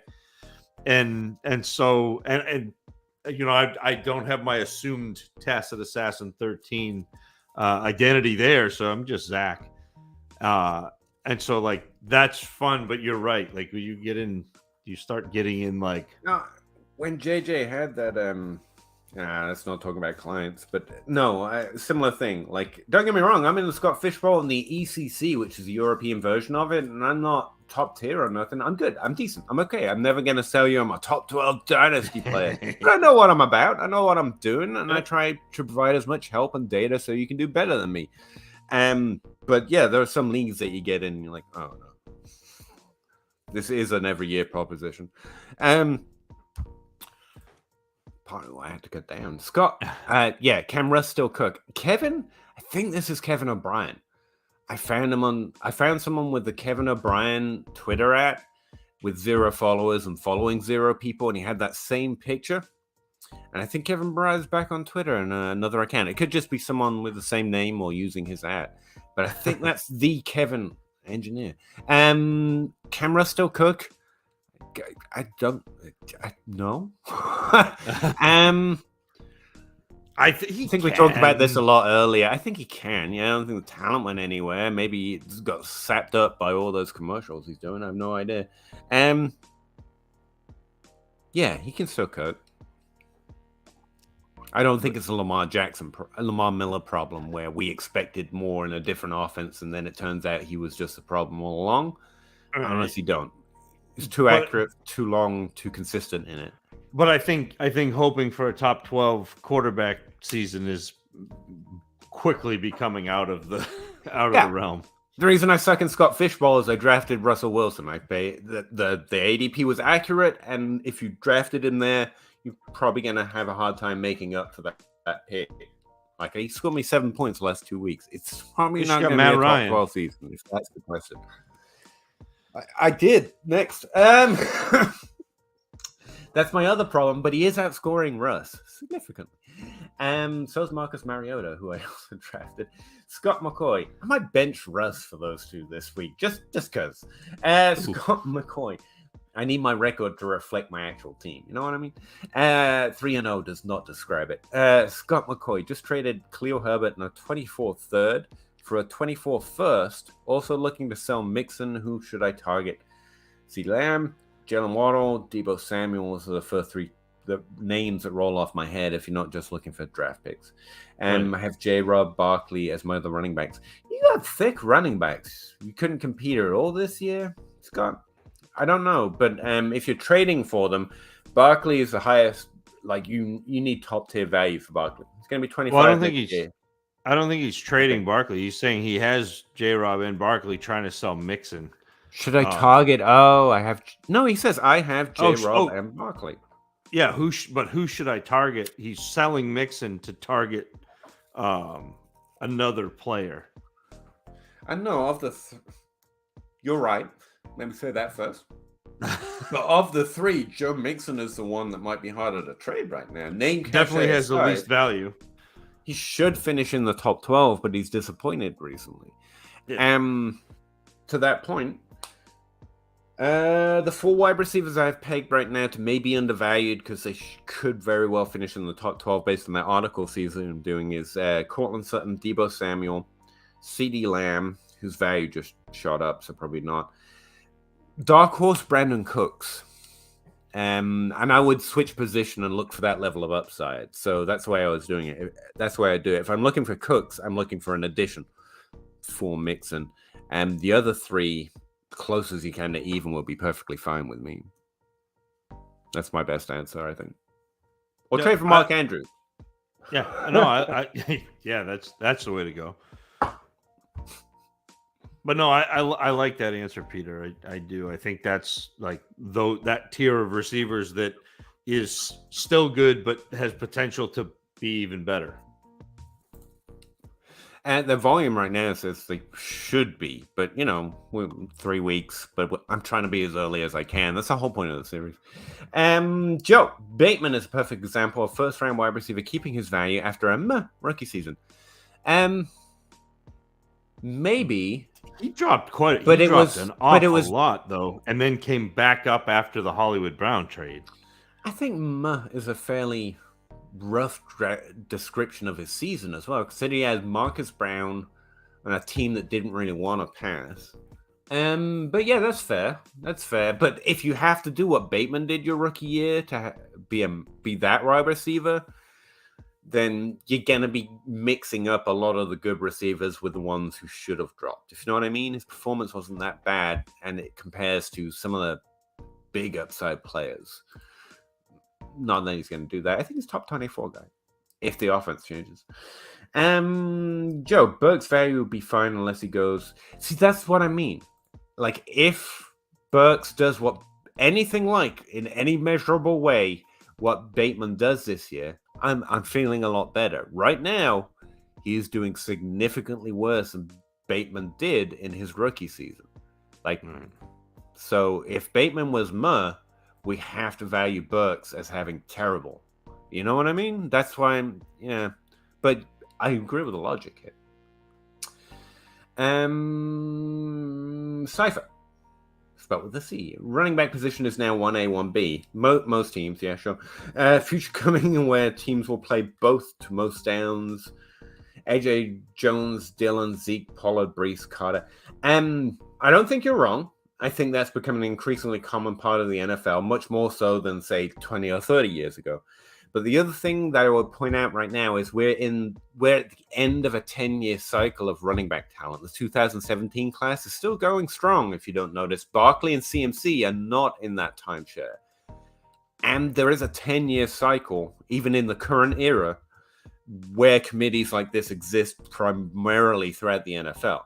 So we're due another draft class to have some bright spots of non-committee. But even CMC... even Barkley are somewhat committee, because you're right, it is an increasingly common feature of the NFL, but don't get it twisted that the running back position has changed indefinitely, because we are at the end of one of those cycles, and CMC and Barkley are part of that. Zeke seems to be crashing to the ground, but that's okay. He wasn't drafted in 2017, so he sucks anyway. Wasn't he? He wasn't 17, was he? Who? Zeke? He was a dip. Yeah, he was a Zeke was 16. Yeah, he was the year before. Yeah. So Zeke was 16. 2017 was like CMC and Fournette and Cook and Mixon, and then 2018 was Barkley and Chubb. Yeah, and interesting enough, the in-between years of those cycle running backs tend to pop off with Joe Mixon, but it's like 1s and 2s, and they didn't sustain for as long. Anyway, I did all this. I put all this out on Twitter in the off season. Again, Cypher, not disagreeing with you. I think you're exactly right, but more context gives you a better view of what might be more likely to happen 23, 24. It's worth keeping in mind, I think. I'm keeping it in mind. So there you go. Jason, 12 teams to flex. Give Lawrence, get ETN, Lawrence and ETN, get Carr, Eckler, and Burks. My other QBs are Mahomes and Watson. I think I'd rather have Lawrence. I would rather have Lawrence, but it's that buy low, sell high, and Burke thing. Yeah, I think it's just Lawrence. It's not bad, but go send ETN for Burks if you want to do that. Keep Lawrence, and I think Burks is solid. Yeah, I think that's what you're seeing though right now is Lawrence is, if he continues to trend the way he is through the first 3 games of the season, by the end of this season, Lawrence is a top 10 quarterback, and you're not why you can get way more than Carr and Eckler for a top 10 quarterback. And you should be. Again, from everything from rookie profile to now, we had a lot of hope for Fields, had a lot of hope for Wilson, and some teams, but Lawrence should bring it. He'll be higher than that. He's quarterback 11 right now. Yeah. So, and Tua or Russ? Tua. Team Tua. Tank for Tua. I'm back. Yeah, definitely Tua. Gordon getting touchdown was my Javonte punch lost by 2 points. Oh, that sucks, man. I'm sorry. Fortunately, that happens. Who else was it? I'm chasing running back. Well, yeah, but that's the thing. The touchdown variance, I think Javonte is a lot closer this year to being the bell cow, the guy. He actually has kind of the role right now. With just the team sucks so bad. It's hard for fantasy. I'm not making an NFL take here, but this is bad. But the touchdown stuff, you can't. Those are not necessarily predictable. And they're running both of them at the goal line. They are. Denver, man, get it together. But yeah, that's normally a problem where there's less of a split, more of a split, where it's just whoever catches the touch. That's AJ Dillon, Aaron Jones right now, and instead, Javonte almost has like 50% of the work, and Melvin's at 20%, and he's still touchdowning him somehow. Yeah. It's actually not meant to happen, but it is. Cypher, don't make your decisions with that based on that emotion. Don't make those decisions because don't be me, man. That again, that's the last great frontier to me in terms of gaining an advantage in fantasy. If you can identify the guys in your league or the girls in your league who are playing based on feeling I'm not drafting Christian McCaffrey because he's been hurt, and I'm not drafting Saquon Barkley because he lost me a league last year because I took him, at the 105, and he that's an advantage to you if you're making rational, cool, calculated decisions.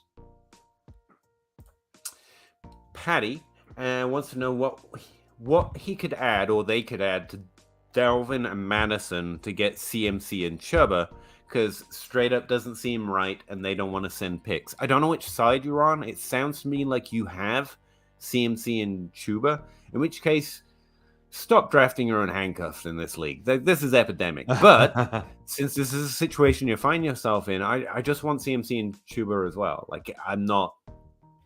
I'm happy having CMC. If he wants to keep Dalvin and Madison, I wouldn't even for him. You don't doesn't want to add a second. That's fine. I'm more worried about Dalvin in a number of different ways. Not just his shoulder injury, but CMC has even more upside than Dalvin when they're both healthy. Even though Dalvin is a supremely talented back with top 5 upside, there's very few there I would say that, but CMC is one of them. Yeah. And as for Madison and Chuba, they just null out to me. I get it, but where you're rostering your own running back, they just null out. That's the problem with rostering your own handcuff. It's just, you might get a guaranteed downgrade. Yay! Yeah. The idea, there's more positive outcomes in rostering someone else's backup. So if anything, if those were switched, it might be more tempting. But yeah, if you roster CMC, nothing. If they don't want to add picks, they don't get CMC. That's fine by me. I'm pretty happy having CMC. Yep. It would need to be a pick, unless they're willing to throw in a wide receiver that way overbalances this trade, then I don't think it gets done any other way. Yeah, and I think, Patty, the thing you need to it sounds like you're really trying to get this trade done because they want but it sounds like because the other owner wants to get this trade done. If you're not comfortable with it straight up and they're not willing to send picks, that means don't make the trade. And the only other thing I can think about is drop the backups off of the trade and see if you can add a player if they don't want to send picks that way and balance it that way. And I was trying to think quickly, but I can't think of someone. CD's too high, Jalen Waddle's too high. Yeah. So is Courtland Sutton, Rashad Bateman? No, that's probably too high. There's Dalvin and CMC are too close in value for this year and long term probably, and CMC has more value. So they have to add something if they want to go up. And Madison to Chuba doesn't do it for me. It's not even close. You can drop them out this trade. It doesn't. They don't matter. It would be better if you kept each other's running backs for both of you. Tony, that's the correct way of saying a name. What are your thoughts on McLaurin? Lots of mouths to feed in Washington, and his target share is under 20%. Yeah, McLaurin's having a rough year. He's the only wide receiver on that team I want to roster at the same time. Not me. I like Curtis Samuel. Oh, just fine. I forgot. I was listening with running back in my head. That's my excuse. But you're right. We talked about this. I hadn't made that connection. We talked about this. I don't know if it was 2 weeks ago or 3 weeks ago. Might have been longer than that. I was concerned with McLaurin because Carson Wentz does not throw the ball as well outside and down the field as he does inside and underneath. And that was the issue. I mean, like, yes, I know that Pittman had like a 22 or 23% market share, but if you look at the targets, but if you look at the targets that Wentz has, like Wentz is not as good throwing the ball down the field. He doesn't do a very good job throwing players open. It was really easy. That's why I was excited about Dotson when they started talking about them moving him inside. I'm like, that's being inside in an offense run by Carson Wentz is a great place to be. And so that's I don't think it has anything to do with Terry McLaurin. I think Terry McLaurin is still a good player. Like he's still that's Terry what McLaurin. I was trying to get to. And the problem is that problem's probably going to persist this year. Then we've got an off season and a whole bunch of rookies, and I don't know what improves from next year. Yeah. His value's tanked already, so you just hold it. Yeah. And Curtis Samuel is going to be the guy this year. He is. His volume is not just good, it's consistent through 3 weeks. He's got top 24 volume. Not top 12, but top 24. It could change up, but Zach's saying this should have been expected. So there you go. McLaurin's just a strong hold unless you get a really good trade on someone who remembers how fun he was and the Scary Terry nickname and everything else. 12 team, not one team. What sense would that make? It'd be really good though. Good chance of win. Terrible league dudes. One quarterback, half point PPR, start 10. Sent James Conner, Gesicki, Allen Robinson, Gus Edwards, a 24 second. Received Pickens and a 23 first. Yeah, I think that's a bag of okay for 2 nice shiny things. Yeah, I like that. Yeah. Am I wrong? No, I don't mind that. I mean, I'd rather it was a 20. No, it is a 23 first. It is 23. We move quick, and I thought it said 24. But yep, your default response will not work. No, it's fine. No, it's 23 first. Carls, how do you factor in bad trades by others when doing your trades? I don't know. I do. A team traded Hunt for a 23 first after week 1. I got offer of Henry for a 23 first in a vacuum, good value. But I see what you mean. No. Yeah, try not to tilt of missing someone else's good trade. The whole I would have given you probably just means you should. And I hate to put it on you because it's not your fault. There's no fault here. More offers will lead to more good results. So yeah, don't let his good trade tilt you. Well, and this is the Russ. When Russ talks about trades, it doesn't matter what is on your team. It doesn't matter what is on the other team. The ancillary pieces don't matter. By the transitive property, the pieces on other teams and trades that other people have made don't affect this trade, whether it's a good trade for you or not. That seems like a good trade for you, or if you think that's a good trade for you, make it. Don't feel bad about the hunt for a first. That guy got a good trade too. Cecil asks, is Darren Waller done? No, I actually expect him to bounce back this week, back into the top 12 at least. I was going to throw numbers at you just a little bit. He's got like top 6 expected points percentage. He's getting 14 expected points per game. He's underperforming it a little bit. That's why he's at 11. No, I think he's going to come back for you this year. He's not Mark Andrews, right? And he's not going to be Mark Andrews this year, but he's fine. Jason Gray, 12-team Superflex half-point PPR. Have Fields and Mooney on a rebuilding team. Sorry. Hold and hope for better day. Yeah, that's you have to. Yeah. Mm-hmm. I mean, what trades are you getting? Yeah. But my suspicion is you're holding when you see those trades. Bobby, rebuilding, so I made 2 separate trades. Okay. Oops. That's good. Hang on. I'm not going to be able to fish them out here, so we'll get to them when we get to them. Sorry, Bobby. Joe Herbert, have those who held Henry unofficially held him for too long. Yeah, honestly, yes, Joe, but here, this is like the trade for value, and This is like you have to trade 2 years in advance, and everyone will call you stupid until it gets to that year, and then everyone's like, yeah, of course you roster that many picks. Realize what that means, though. You have to be selling Jonathan Taylor right now not to be this guy in your league. Like, the minute it's not sexy, it's, oh, well, you should have traded him last year. So, yes, apart from the fact that you wouldn't have wanted to. I wouldn't have wanted to. We wouldn't have told you to. So, yes, if you're trying to actively trade Jonathan Taylor right now, which isn't a bad idea, then that's what selling Henry would have looked like when the right time was the right time. As for you can still get a first for him, so you're probably okay. Before he tips over into veteran that you just hold for points. He this past week, and look, the offensive line in Tennessee has been hot garbage, but he had 85 yards and a touchdown. He had 6 targets. He fought them all the way, but he had 5 catches. Yes, but you're also still getting points from Derrick Henry. You're not getting like the Uber Derrick Henry back, but like he's still been all right. He's still 15 expected points per game. That he's underperforming by 1 point. He's top 2 overall in expected points. His volume's there, and we all know October, right?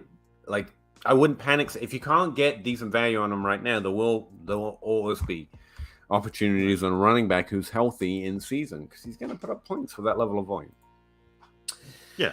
Joe McCarter, my league has defenses. Cool. Regardless of your opinion of having defenses, got it. Is it wrong for me to always try to play the worst defense each week if I'm tanking? Not if it's not in your rules that you shouldn't. Yeah, as long as you're as starting. far as I can tell, whatever. That would be impossible to rule without doing an unfair rule. You can play whoever you want to play. Yeah. Now, personally, I try to start my best lineup, which I guess is the line everyone will tell you. But if it's not against the rules, how would you measure that it's against the rules? It's just an opinion. That's what I mean. You probably couldn't come up with a fair rule. So no, I would. I mean, Peter, if you're streaming the defense off the waiver wire every week, and you only have one defense on your roster, and you start that defense, you're starting your best team. Like I again, unless it's clearly written in the rule, like to me, I don't think that rule should be like that. I can't think of a way of writing that rule that wouldn't be unfair. So I can't think of a situation where this is not against a rule that I would agree with. So no, Joe. I mean,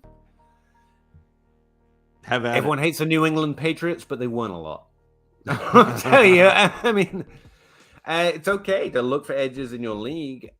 It just is. It's a game. Tailor-made. Thoughts on Pittman? Matt Ryan doesn't look good. What should I look for to move off of Pittman?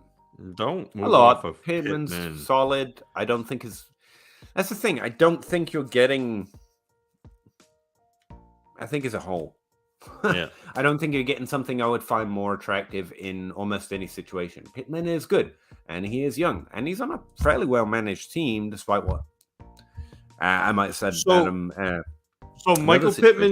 Michael Pittman missed a week with injury. Yeah. Okay. Michael Pittman is currently in points per game, wide receiver 6. Yeah. Don't move off of relax. Pittman's fine. I know that Matt Ryan got sacked a bunch. Pittman is just fine. Yeah.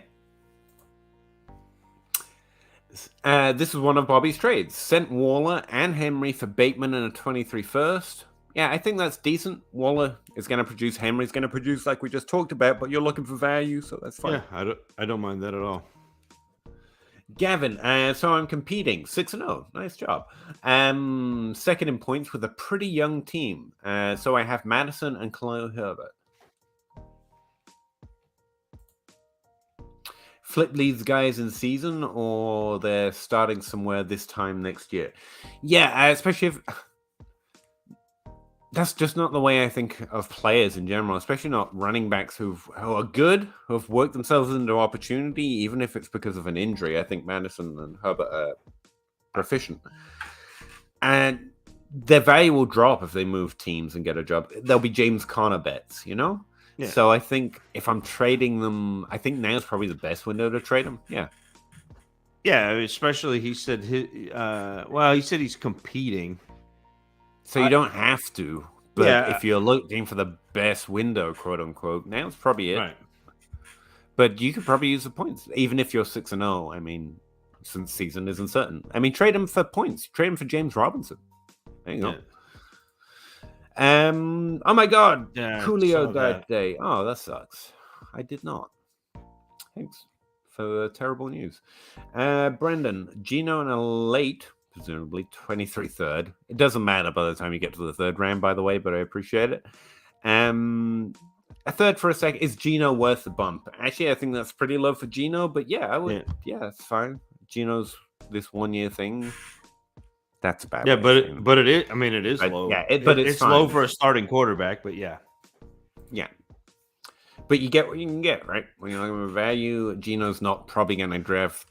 He's probably not going to bump you for a second to a first, but obviously you would rather try that. It. Yeah. But try that, and if you can't, this is fine. FloAsaurus, I have a good starting wide receivers, and I have guys like Zay Jones. You don't have good starting wide receivers. No, and I have good starting wide receivers and Zay Jones. I literally just dropped KJ Osborne on a link, by the way, just because I'm tired of carrying depth. I'm never going to start.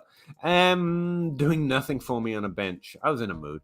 Do I try to package them together for it? Yeah, that's ideally what you're going to do, but you got to be reasonable about your expectations. You're going to have to package something decent with them to get that second round pick, because no one's fooled.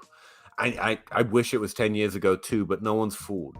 Greg Dortch, Noah Brown might be fooling people because their volume's a little more consistent than you might think, but they're still not worth a second round pick by themselves. I've tried. So you're going to have to add a Herbert, someone that's probably worth a second, and these wide receivers might grease the trade a little bit. So yes, but you're going to have to be reasonable about your expectations. But you know your league better than them. Try to get a second. Try and go out and get a third means nothing. You're trying to look for a value bump. That Brandon's going back. No, you're fine. Brandon's going back to he's saying full rebuild on the Gino and the late. So if I'm in full rebuild, I might try to do the Gino and a 23 third for a 24 first instead of getting that 23 second. Like, see if I can, because oftentimes I find that my league mates will value a first 2 years out like a second. And I'd much rather have a first, even though everyone is hyping up the 23 class. A second's still a second. I don't care. Like it is. The reason why the 23 class is so good is because there are 3 quarterbacks, 3 or 4 running backs, and 3 or 4 wide receivers. It doesn't mean that it's going to be 24 players deep, because no class is 24. I think the 2017 is like the best class in recent memory, and that was like 13 players that finished as top 24. They weren't all drafted in the first round. No. But I mean, like over the whole class, there are 13 players that have been. I trade for seconds players, because I can use them like anything else, especially when I'm trying to grease trades or bump up other things. You can put a second with something to get a first. But as the logic goes, Zach's got it. Gavin, flip these guys in season, or they're starting somewhere else next year. We did that. Yeah, by and large. Alan or Lamar? Oh, geez. Gelato. Gelato. Dynasty ranks Josh Allen. This will be the 3rd year he's done it. Yeah. Lamar Jackson is in a tier with him. That's the best I got for you. And I'm pretty happy to roster either. Like, this is awesome. How come Olave isn't getting the same or more respect? Because he's only done it for 1 week, and 1 week where he had all those air yards, but air yards aren't yards. He should get there. Like I said, he's edging into it, but the other 2 have just done it for 3 weeks consistently, and the other one's done it. He was also below them to start. That doesn't hurt in our evaluation. So, FloAsaurus, 12 team super flex, 1 point PPR, starting 9. I have good starting wide receiver. We just went over this. Yep, that's the same question. FF Lefty, what it is, what it do. Appreciate that, man. You almost made me sound cool for a second. Rebuilding. Sell DJ Moore or hold. I think you have to hold. I don't think you're getting DJ Moore value. Anyway, what's the least you'd accept in picks? Player or pick combo? Like, the problem with what trade would you accept is, I mean, how many do you want? I can come up with like 20 that I would accept that may or may not happen. As a rough value estimate, I need 2 first-round picks of value for DJ Moore, and I don't want it divided over 9 players. Amari Cooper in the first. CeeDee Lamb straight up. Golden.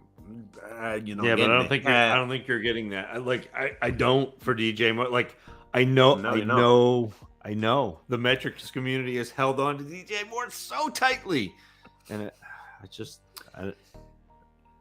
I'm sorry, Peter. Baker Mayfield got you. You've been bakered. You've been bakered. Russ can't cook, but Baker still bakes you. Baker bakes. Yeah.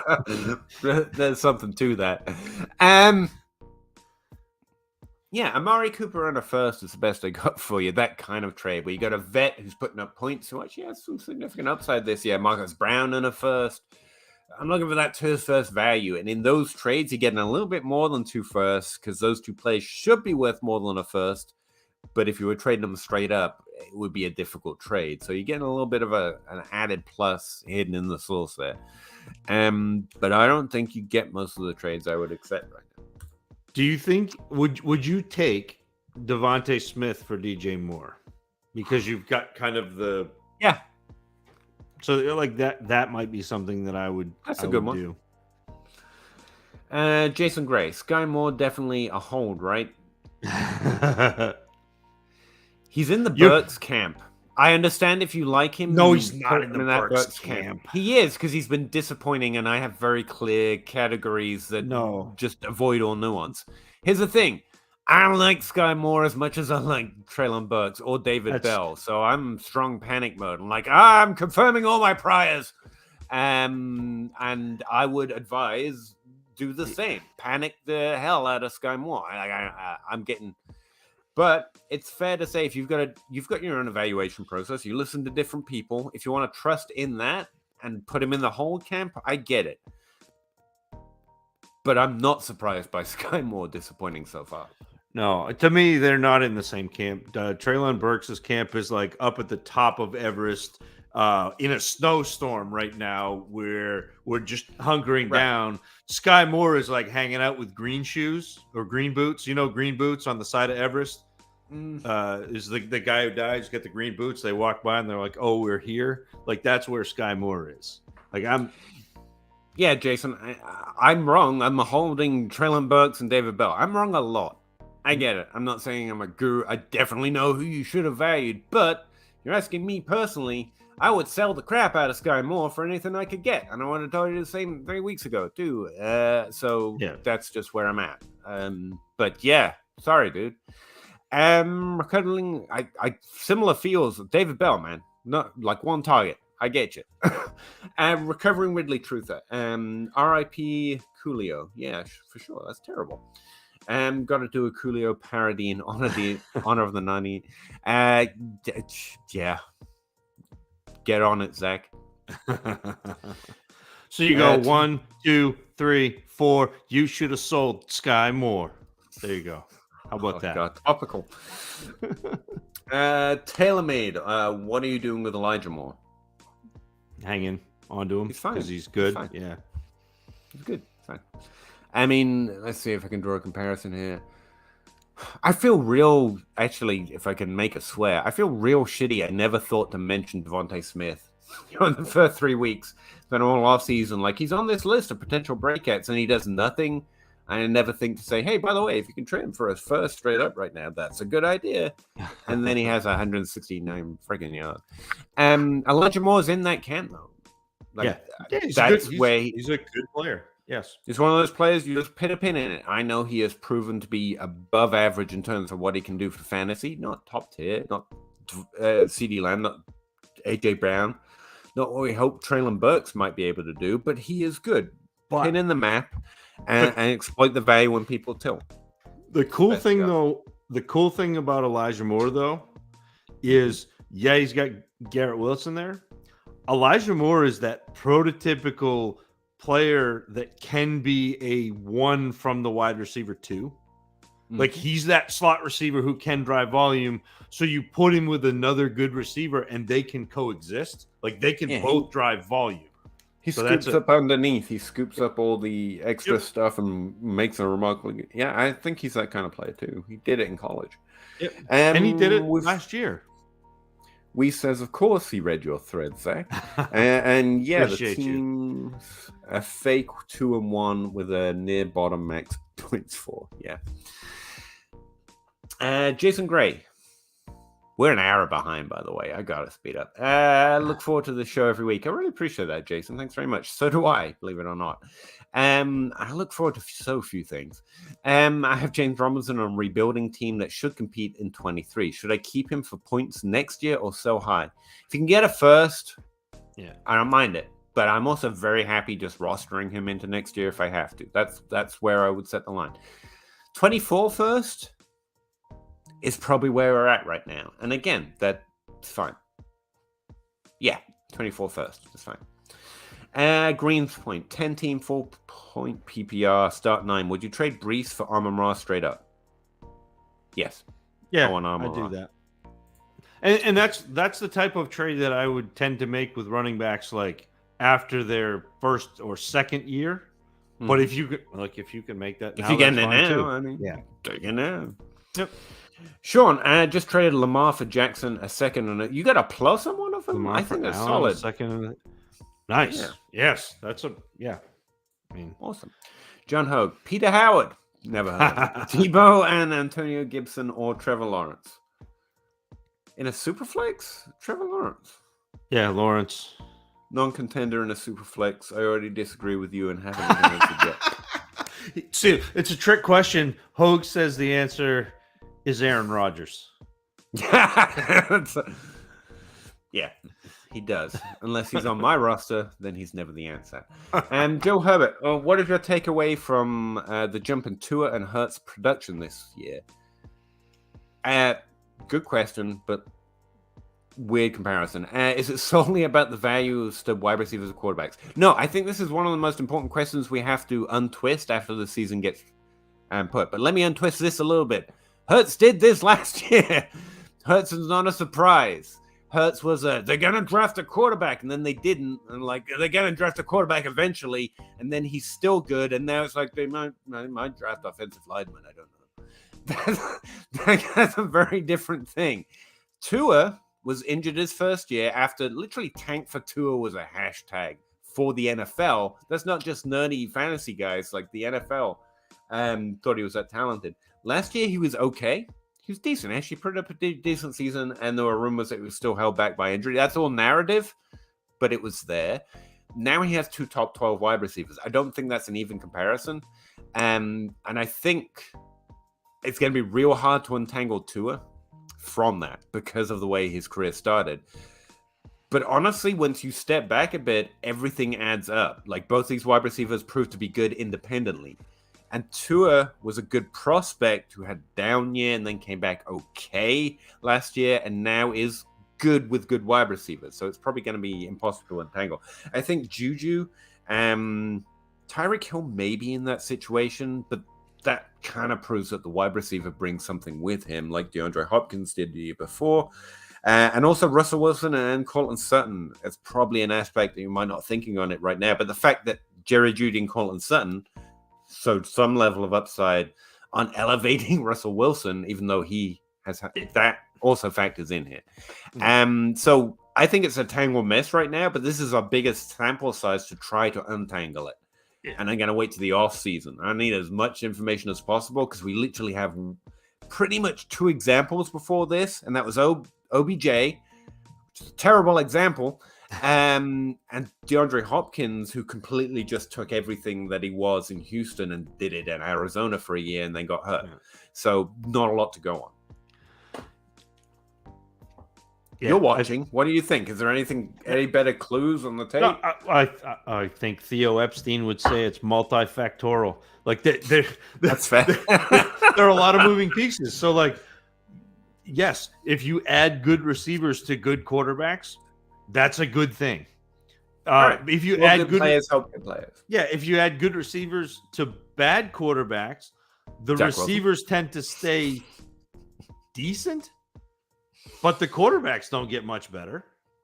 Like that, like it's one of those things. Like good players tend to help each other out. They are symbiotic, and it's never one way. And where Tua was a bit of a mystery, it's hard to untangle them. But then when you look at Zach Wilson and you look at Russell Wilson, I think the truth is that wide receivers are a bigger part of that balance than most people on Twitter, at least, were willing to admit before this year. I really think that. Tua struggled his first year when his best receiver was Devontae Parker. Last year, he was pretty decent. Last year, he was good because Waddle got there. Yeah. So it's a bit hard to untangle, but anyway. But yeah, we're gonna get a lot more data on this, okay? Like, what's this space? But it is the question you want to try and ask yourself and take away from this season, or more information on it. It reminds me again. It reminds me a lot of looking at Buffalo and saying, "Hey, Josh Allen got infinitely better when you put good receivers around him. Let's try this with our young quarterbacks," and it worked again. I'm not saying that that's like the magic, bullet, but that's putting good players around your quarterback helps your quarterback. Sean, I really appreciate the support. You probably noticed by now we don't prioritize just because we're a family, really, and also we're slow and like to go in linear order. I do, because that's where I'm mine. But really do appreciate the support. Hopefully you didn't take that as us ignoring you, because here is your question. 12 teams through flex. I have AJ Brown. Would you trade him for 224 first round picks and Treylon Perks? Not 24, I wouldn't. You wouldn't? Nope. It's 2 picks right now for a bit of a concerning rookie. So you got a 50-50 shot and a 50-50 shot to be this 100% shot that you already have. That's I'd fair. rather have AJ Brown. I know that the box that could be a boat is fun, but AJ Brown is a lot of fun right now. I like the box meme as much as you do, but if I suck right now, if my team is struggling, the safety in that value, those 2 fourths are going to continue to those 224 first round picks are going to continue to increase for the next 2 years. You can trade them. And Treylon Perks, again, I still have hope because I'm a sucker, but I still have hope. But you have AJ Brown. That's true, but AJ Brown, does he? I think I can get first round picks right now. I would rather have. I think you can get a better deal for AJ Brown than 224 first and Treylon Perks. Okay, that's fair. You could probably find a better trade, but I think this is okay. But try to find a better trade. Can you get Devontae Smith and a 23 first, for example? That'd be a better trade. But okay, we disagree. Robert. 12 teams through flex. I own 6 first next year. That's good. Dynasty. 6 is a lot. 6 is a good number. That's half the round. Would you sell Pollard and Winston for Sky? Nope. No. I mean, I would sell Pollard and Winston, but Sky Moore wouldn't be my target. No. And a second, but no. No. Still no. It's just not who I target. But if you like Sky Moore, it's probably fine. But I don't think so. How long until Pickens outproduces Deontay Johnson? He won. He'll be a good 2 with Johnson. That's my opinion. Like, I think Johnson's it, and I think Pickens is good, and should do fine. But I think Johnson's the guy. Pickens is going to need a better quarterback to be because he's a little bit more of a downfield receiver. Deontay Johnson is going to get the targets in underneath, and Pickens is going to rely on having a quarterback who can throw down the field, and they don't have that right now. I was trying to decide if I should point out that Pickens has got enough off-field trouble he could get himself off the field in other ways. I mean, he could, but let's not do Which that. Doesn't weigh in here, but it is something I'm keeping in the back of my mind. I don't know why. But I like Pickens a lot, but Deontay Johnson is legit. Pickens? Deontay Johnson. Pickens? Pickens, that's honestly the way I'm at. But Pickens had a really good preseason game, and everyone was really excited. I'm excited about Pickens too. That catch was amazing. Yeah. Dang. But like, don't get me wrong, no one's underappreciating Mr. Pickens, but I like targets. Like Pickens had 7 targets, but Deontay Johnson had 11 targets. 11 targets. Ryan, if you're selling, how do we make that sexual? If you're selling Khalil Herbert, what are you looking for back? Good question. You want a second? Second. I'd rather package a second with him and try to get a first. Ideally, that's always the answer. Package these things that have not quite a first value and try and get that value, ideally. But by himself, he's worth more than a second, which is awkward because we don't deal. So then I'm looking at players, like good point.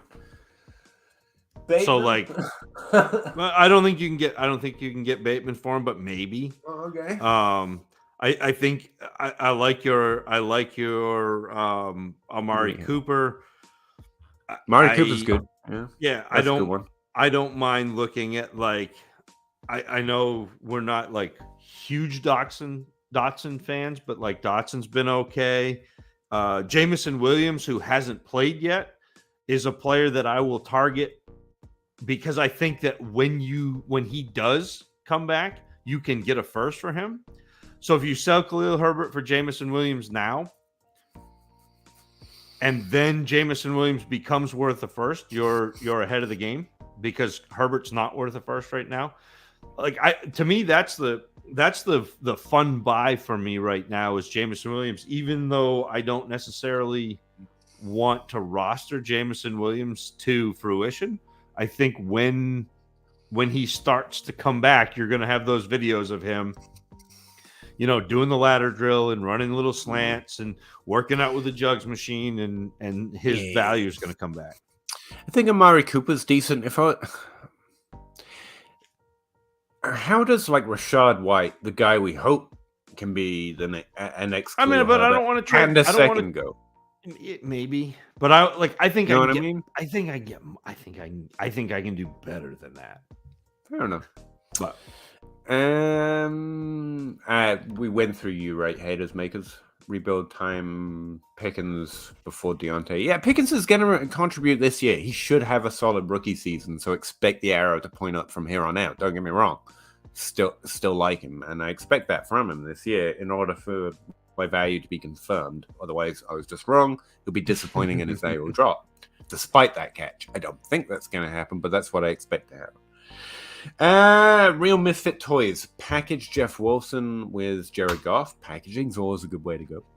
For a 24 first, second, third, another second, born. None of those other things really sway me. I think this is pretty good. Yeah, I don't mind 2 years away, but it's a pretty good way of going about getting a first for discount. Yeah, I like it actually. If Ritter ends up starting at all, you won this pretty handily. Bourne had 5 targets this week, I think. Yeah, Kendrick Bourne. Represent. Advice for Kid Coop. Take 2 and hit to right. I don't know. Always value targets. C-Cast. Khalil Herbert for Rondell Moore, Michael Carter, and 2/3. Yeah, I think I'd rather have the Moore, Carter, and 2/3 side.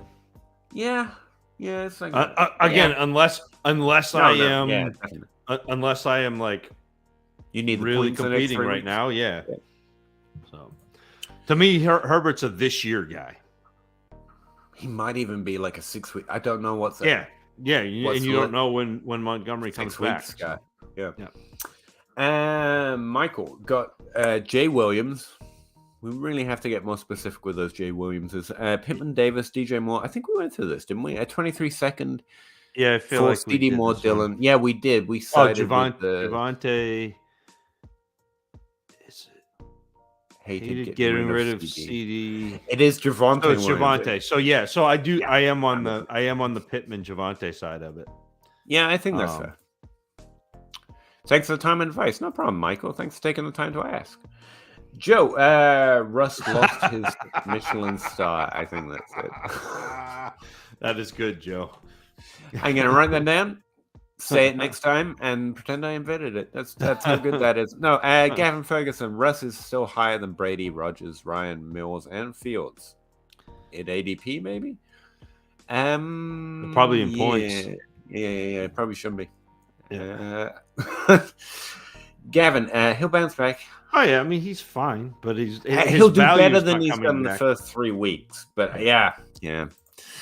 Now top 12 season looking slim. Hi, hey. Oh, he's on Twitch as well. I really appreciate that. We get very few Twitch viewers, and that's my channel, so I appreciate you checking us out over there. Gabe Davis, DJ Moore for Debo. Yeah. Without hesitation. I wasn't. No, not even a thought. The only hesitation I had there was, did that man really say that thing? That's the only hesitation I'd have in accepting that trade, too. Like that moment of, all right.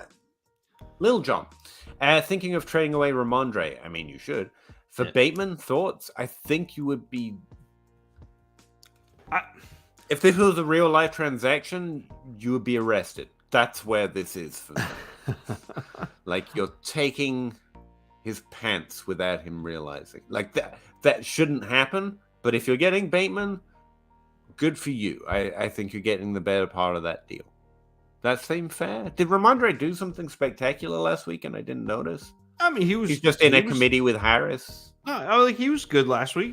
He had 12 carries, 70-something yards, a touchdown, saw 5 targets. Like he had a good week, but he's still in that committee. Harris still had 50 yards and whatever, 11 carries, something like that. So yeah. Make this trade knowing I honestly think Bateman gets increasingly disappointing, yet increasingly proves that he's talented on a good offense and can have weeks. But Dynasty, you lean the wide receiver. Yeah. Fantasy Condo. Hi guys, what do you do with a 3-0 team that scored as a bottom 4 team? Cry. 10-team Superflex, start 12, half-point PPR, 4-team playoff. Push chips in or hold? If you're on MFL, I check the all-win. And if you have like a top 3 all-win percentage in the, what did he say? It's a franchise. What tab is it in? Reports franchise power rank? Something like that. Yeah, there's a power rankings. Yeah. If not, I stay a little bit more hesitant. But based on what you've told us, you're 3-0 with a bottom 4 team. I don't think you push it all in. I'm going to go ahead and guess you're out-kicking what you should expect. I mean, Noah Branson and Tyler Boyd points, So this is one where you do the Leo Pasiga and you start breaking up the season into like 4 different sections. So after this week, you see what you're looking like. My guess is it's still ugly because it's been ugly the first 3, even though you're 3-0. It's a pretty good time to make decisions, boy. Yeah, and then try to figure out if you can. If you've got older players who are scoring, or if you have players that, if you go read Peter's articles or Peter's tweet series, I think like look at the players on your team that are out producing that Peter doesn't think are going to finish where they are. See if you can sell off some of those players.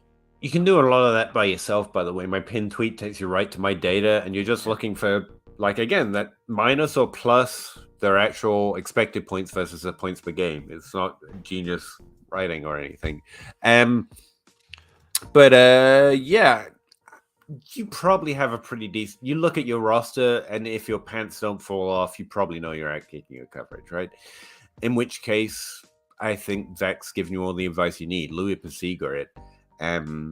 Try to trade the players that are scoring points for value, because you're probably not going to keep doing that. And that would be my guess. Is Fantasy Condo like Fantasy Mansion, but with like maintenance fees? Is that what we're doing? Decent. Mr. Scampers, good evening. Good evening to you too, sir. Appreciate that. LeBrons. Nice. Would you trade Swift for Robinson and Devontae Smith? Yeah, I would. Not competing. Well, not competing this year. Weird trade. It's a bit of a weird trade. I don't want to get James Robinson if I'm not competing this year. I have a handful of 23 first. Yeah, if you're not competing, you probably hold Swift. But like, even if you're mid, I don't mind this trade because that could push you into competing. And Devontae Smith is a young wide receiver in the deal. But like, yeah, if you're not competing, you just hold Swift. But I like what you're trying. Kind of. Robinson was the wrong ad. Mr. Kondo, what would you look to acquire using Ayuk plus Khalil Herbert? I mean, I got the same targets. I listed the 4, right? You got Lamb, Sutton, Cooks, but you need a plus, so that probably wouldn't work. And the other guy I mentioned was Deebo Samuels, which probably isn't enough for. So beyond that, we go to the second tier list we were just talking about, which was centering around, who did you mention? It was the one we were just on. Devontae Amari Smith. Cooper. Amari Cooper's a good one. Interesting second tier list. Marcus Brown. Sutton. Did you get Marcus Brown? No, that's on my list. Yes. Yeah. Deontay Johnson, he's got a little bit more age, and Pickett making great catches and all. I don't know what this was. That didn't do it justice. Those players would be my best list. Dustin R. Isaacs. I'm just going to call you Dustin. Why did I go for the whole thing? That was ambitious of me. Not one single trade, but in the past 2 days, I flipped Deontay Johnson, Jamal Williams, and Joshua Palmer in a 25 third for Mike Williams, Pickens, Elijah Moore, Young Ho. Young Way, but yeah. Sorry. He's a kicker. And a 23 second win. Not one single. Oh, I see what you mean. I thought you were saying you did this without trades, and I was trying to figure out how you did that. Overall, and I know I like Deontay Johnson and Jamal Williams a lot, and you're not getting the first. Yeah, but you're getting Elijah Moore and Pickens. I think I like the side that you got, Justin. You did good, but I mean, you lost some points. I mean, I think Deontay Johnson probably is the high scorer in this trade. And Jamal Williams Jamal Williams, Khalil Herbert. Yeah. Jill, by the way, all those trades that we were dubious on with Herbert, like switch it out for Jamal Williams. I'm actually more in favor of it. Yeah, which probably tells you that he's someone I'd target for that value instead. Or tells me I shipped Algier too. Good choice. Left that out. His running backs currently Swift, Cook, Breece Hall, Zeke trade, Madison. James Cook trade. Elijah Mitchell, probably a hold/trade. I don't think you're getting anything from right now. But yeah, it's a pretty solid team, man. I like it. JP Gage just traded Barkley and McCall Hardman. Was a good idea. Drake London and AJ Dillon. Well, shit. I want Barkley. It's probably a win, though. I think I think it's a win because I think London is actually good. He's in that. He's already started off well. Barkley is the best piece in this deal. But Dynasty, London, and I don't think you're disappointed in getting back AJ Dillon. I hate it, but you know. Well, then you keep McCall Hardman. Then have fun. Enjoy, Peter. Wouldn't roster him. No, I actually am. He's fell to a decent value, interestingly, in some places. Grimly, 1314, 12 team PPR Superflex competing 1 and 2. Sell ETM for CPAT and a 23 second. Yes. Yeah, you probably get more, but yes. That's always the question. Can you get more? I guess, but I don't like ETN. People like ETN. I don't. That's not untrue. Yeah. It does have that draft capital shine. Well, draft capital and draft was capital, good at right? was good at Clemson and is now with Trevor. There are a whole bunch of narrative streets that you can, that's right. Navigate. He's going to be a wide receiver. Nico, I hope I'm saying that right. Cooper for Connor. James Conner. You don't want James Conner. And I can't think of a Cooper you would trade him for. So Amari, my guess is what Mario Day for me. Yeah. Even in half-point PPR. Gavin, when you were talking about quarterbacks getting new wide receivers, you got to mention Stefan Diggs and Josh Allen. And that's one of the examples from a couple years ago. That's true. Go to the next one. The next. Because I brought that up, Peter. We're there, Gavin. I'm with you. I see you. That's why I got co-host, man. I forget things, and he doesn't. So there you go. Devontae. Just gonna leave it there. Sun God and a 23 first for Chase, and is 1 QB league. I think I'd take Chase here, but that's a decent trade, both sides. That's pretty even. It's the Chase side, but just yeah. I like that sound, by the way. You should make that more often. JP, would you trade Devontae Adams and Singletary for Joe Mixon and No. No. I don't know why I stopped reading when I decide what the question was. I would receive Mixon. I already have Devontae Adams and Chase and AJ Brown at wide receiver. Also, Deontay Johnson on bench. I get it. You got too many wide. You're too thick. Got it. Don't trade Adams for Mixon straight up is decent, actually. But Cam Akers has value, and I'm not seeing it on the other side, if you know what I mean. Yeah, like I would rather have Adams than Mixon.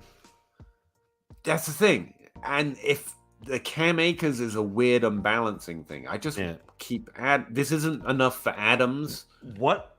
And they know it, but I don't want Cam Akers. What a strange world we live in, where we'd rather roster Devin Singletary than Cam Akers. Is that not weird? It is super weird, but it's true. Here's my guess: drop Akers from the trade, and you can add something to that would make me say yes, because top 12 running back points. You're competitive. You have thick wide receivers already. Devontae Adams is going to lose value because he's old and dynasty players suck. So I think you could make something work here, but Akers is the wrong piece. Outside of that, just give me Adams all day as it is right now. But I think you got something that could work there. That's my best guess. Need running backs. Don't need nothing. You need points. You got Breece Hall and Ramondre. I mean, yeah, those wide receivers carry. That's the thing. You have to subs wide receivers in and out, not just bye weeks with injuries. They do happen to wide receivers. Like, it doesn't change the value of Adams is the problem here. What you have doesn't change the value of that. I get the energy. You can definitely find a trade that works. That's not quite there for me, but it is your team. So if you just want to do it, I think it's so far off, it's terrible. I'm redraft, not dynasty. Same thing, although I am really impressed you can get trades done in redraft. I always struggle with that. A lot of trading done. So does that influence me? I mean, maybe if trades aren't as common, it might be difficult to get something. I would try a counter here, though. In redraft, I would be looking for players that don't necessarily have the name cachet. Good point. Like Jamal Williams. Jamal Williams. Sorry, Karen. Yeah, no, but that's so instead of Akers being, look for somebody like you said, Jamal Williams, look for Patterson, look for James Robinson, look for because you've got Devontae Adams. This is name cachet. He's been the wide receiver 1 for 2 years or 3, whatever. So it's going to be top 12 this year. But if you can get 2 top 12 running backs back, in Mixon should be a top 12, and then you get back either Patterson or Patterson's a good one. Robinson, see what else he has on his rosters that's not Akers. And he might even feel like he's getting a slightly better deal because Akers has that value. But I don't think you're going to start Akers anytime. So it just feels like a tag on. And I'd rather have, I would even be looking to ship Dobbins because Dobbins has some of that name cachet. And I understand you trying to cash in on the Singletary because Singletary had a great week last week, so that's nice. I'm on board with that. But I just want Singletary to Dobbins and try and get tear up Joe Mixon. Frankly, Joe Mixon's not a bad one. James Robinson, you could probably get that, and I'd probably rather have him over Dobbins right now for redraft. you can definitely work with this, and I don't think it's so terrible. I'm not telling you, no, never. In redraft, I think it's actually pretty decent considering the lax trade market. But I'd push for something slightly better, see if I could get it. That would be what I would try. Yes, that shouldn't mean much, but there's some thoughts as a soundboard, and hopefully they help. JP Gage, what running back do you get for a 24 first? I know it's open-ended, but wanted to hear your thoughts. First time to the channel, love it. Thanks, guys. Really appreciate that, JP. Thanks very much. Good question. I think it goes back to the running backs we're saying a top 12 right now, probably not quite valued right there. I would try for James Robinson. I would try for Cordero Patterson. You need pluses on them. You want pluses on them for a first, though. So it's difficult to get a trade, but I'd go look at those rosters, see if you could work something with the rosters with those running backs on. That's kind of the way I'd approach it. Jamal Williams, also not a bad one to check out. Look at their roster, see if there's a decent plus to make it work. But you made a funny noise there, Zach. Well, so are we targeting running backs to bolster your scoring this year? Which you must be, because if you're trading it, you don't want to trade to get a running back if you're not competing. Like that doesn't make any sense. So yeah, Peter, like I'm with you on like that approach. I think. Again, this is such a weird, like this year for running backs is gross. It is weird. Yeah, it's gross. It is gross. There's nobody that I'm really excited about. I guess it's like that AJ Dillon, Aaron Last Jones. year was worse. Remember that? Yeah, yeah. But carry on. Yeah. Running back sucks. No, but like that's so it is. It's like go get the guys who are scoring. Go get James Robinson. Go get Cordero Patterson. So give yourself an edge positionally somewhere, but that's not a bad idea this year, especially. But understand you're losing value. Like maybe the answer is go try to get one of those guys plus one of those running backs that can be Khalil Herbert. You know, the Brian Robinson, that kind of ilk, and see if you can do that. Dontrell Hilliard. So get the two for. Sorry, Karen. No, that was it. Like, I really like that point this year. Something Adam Harstead tweeted lately was, there were so many good young wide receivers, which is usually someone silly talking about the depth of wide receiver, but it's Adam Harstead, so it's not that silly. There are 24 and there are 12. There's not a lot of them every year. There's 12 and there's 24, maybe 36 for flex reasons. And that's the same number every year. But he was talking about Devontae Smith and Elijah Moore, these players that don't carry that, and we know they're good and they are young, and he is right in that regard. Now, I went the opposite way with it. I ended up pushing up the value into those positions that we were just talking about. Like in the DLF league, I have the two best quarterbacks I could get for my value. Because one, that value is going to stay there. They're freaking quarterbacks. They're playing for 10 years. It's Lamar Jackson and Patrick Mahomes. I think my two quarterbacks in that league. Never heard of them. It's thick as shit. Sorry to swear, but there's no way of describing my quarterback core in that league. But I also evacuated most of my Devontae Smith, and I have none of that value on my roster because I wanted the advantage with the longevity of that value. Right. And part of the reasoning in the back of my head was there are too many young wide receivers that I know should be valued. Not because it's a deep position, but because right now we're looking at the emergence of two or three classes that are gonna be here for a while, and it hasn't quite sorted yet. And that's what I was thinking about where you were talking about maybe running back isn't what to target right now.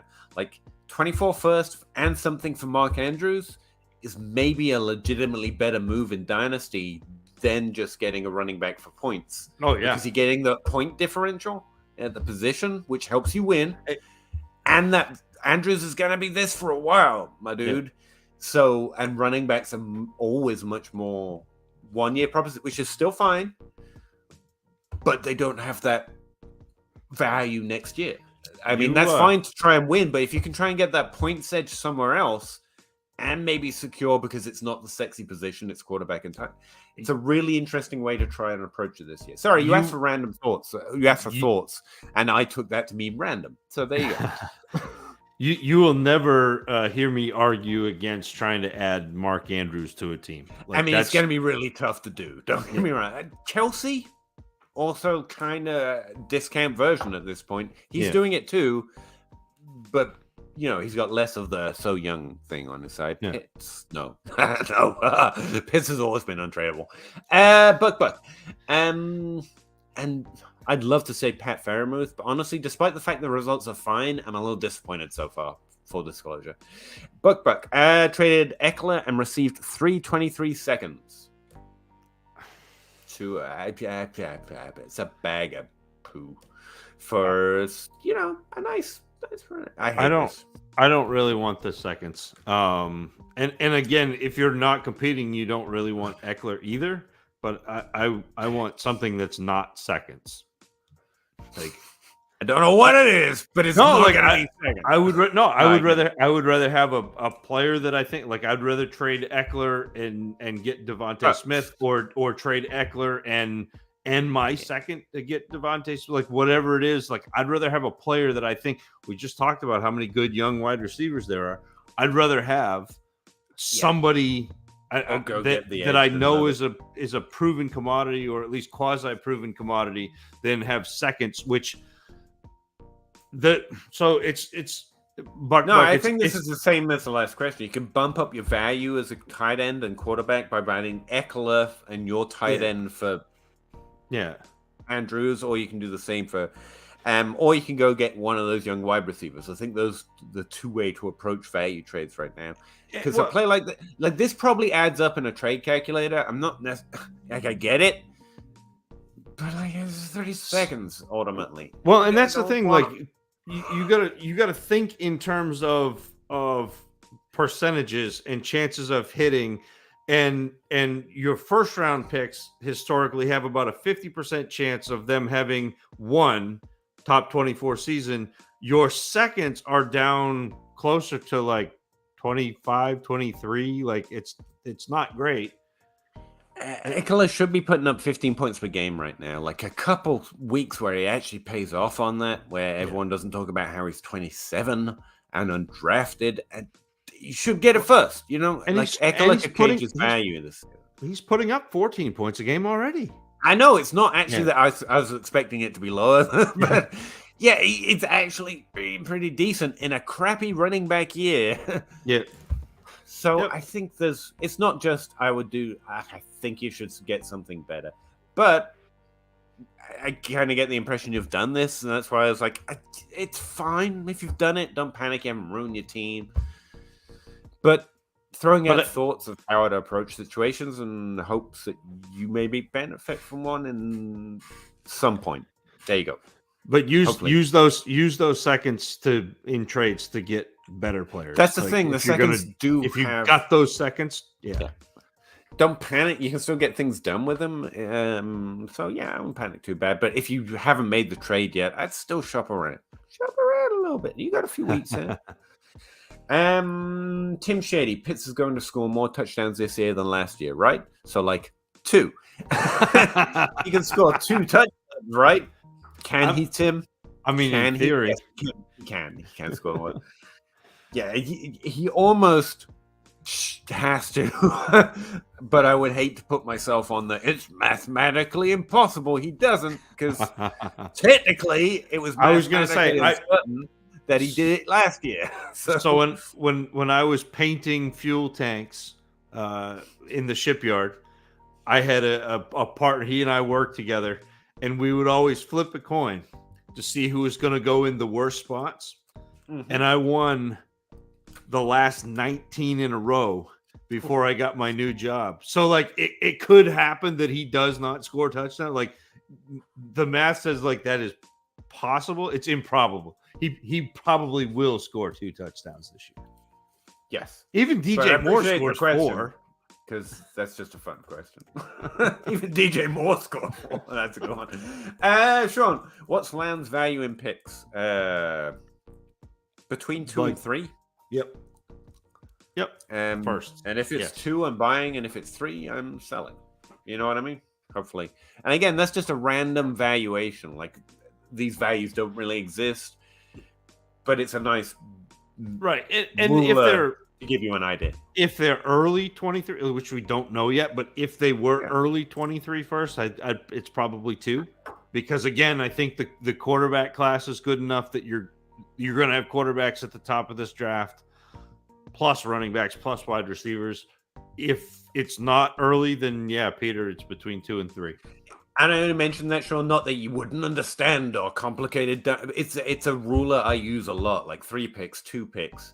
And because I'm using it as a ruler, not an exact go trade for 2 picks, I do it on the show a lot, so I like to occasionally point out that I'm not talking about actual picks. It's just this measurement we can use between leagues. So that's why I point out. JP, my team is Lamar, Swift, AJ Dillon, Pierce, Jay Jets. Jefferson. Jefferson, gotta be. Deontay Johnson, Bateman, London, and Pitts. That's all I have to say about that. If that helps on the Barkley trade, it's a good team, man. I would rather trade Pierce or Dillon or Swift than Barkley. So yeah, I'm trying to remember. I thought this was traded Barkley to get London and Dillon. Oh, I see what you mean. Okay, this is the result. Yeah. So without that, you would have Lamar, Swift, Barkley, Pierce, Jefferson, Johnson, Bateman, Pitts. I still think I'd rather have Barkley, but I think the Barkley version of this team is more winning. But it's not like this isn't a great team, man. Trade Kyler Murray, receive Sun Guard and early first. In a super flex? No. No, you want Murray on that trade. No. Yeah, Murray. But it's not the end of the world, but you don't want to trade a top 5 quarterback. I'd rather have the Sun God than Stewie Griffin. Yeah, it's maybe a boat thing. But here I think you've traded like a yacht for a very, very nice big boat, but it's a boat. And maybe a boat. I appreciate you going on. That's what you think. That's what you want. That's what your team want your team to look like. Hey, look, sometimes this game has got to be about you having fun. It's got to be fun at a certain point. Yeah. Otherwise, why do it? So never disagree with someone making it fun for themselves. Really true that. I'm in a league. I'm probably leaving soon. Okay. The league. Not fun and super toxic. Oh, that's unfortunate. Trade away Mac, Walker, Tony, and a third. Get Daniel Jones and Olave. I mean, Olave is probably the winning piece here. But Mac is better than Daniel Jones. It's probably Mac. It's quarterback. So here's the thing, though. Like, if I know I'm gonna leave a league, I'm probably not making trades. Moves. I only trade for value.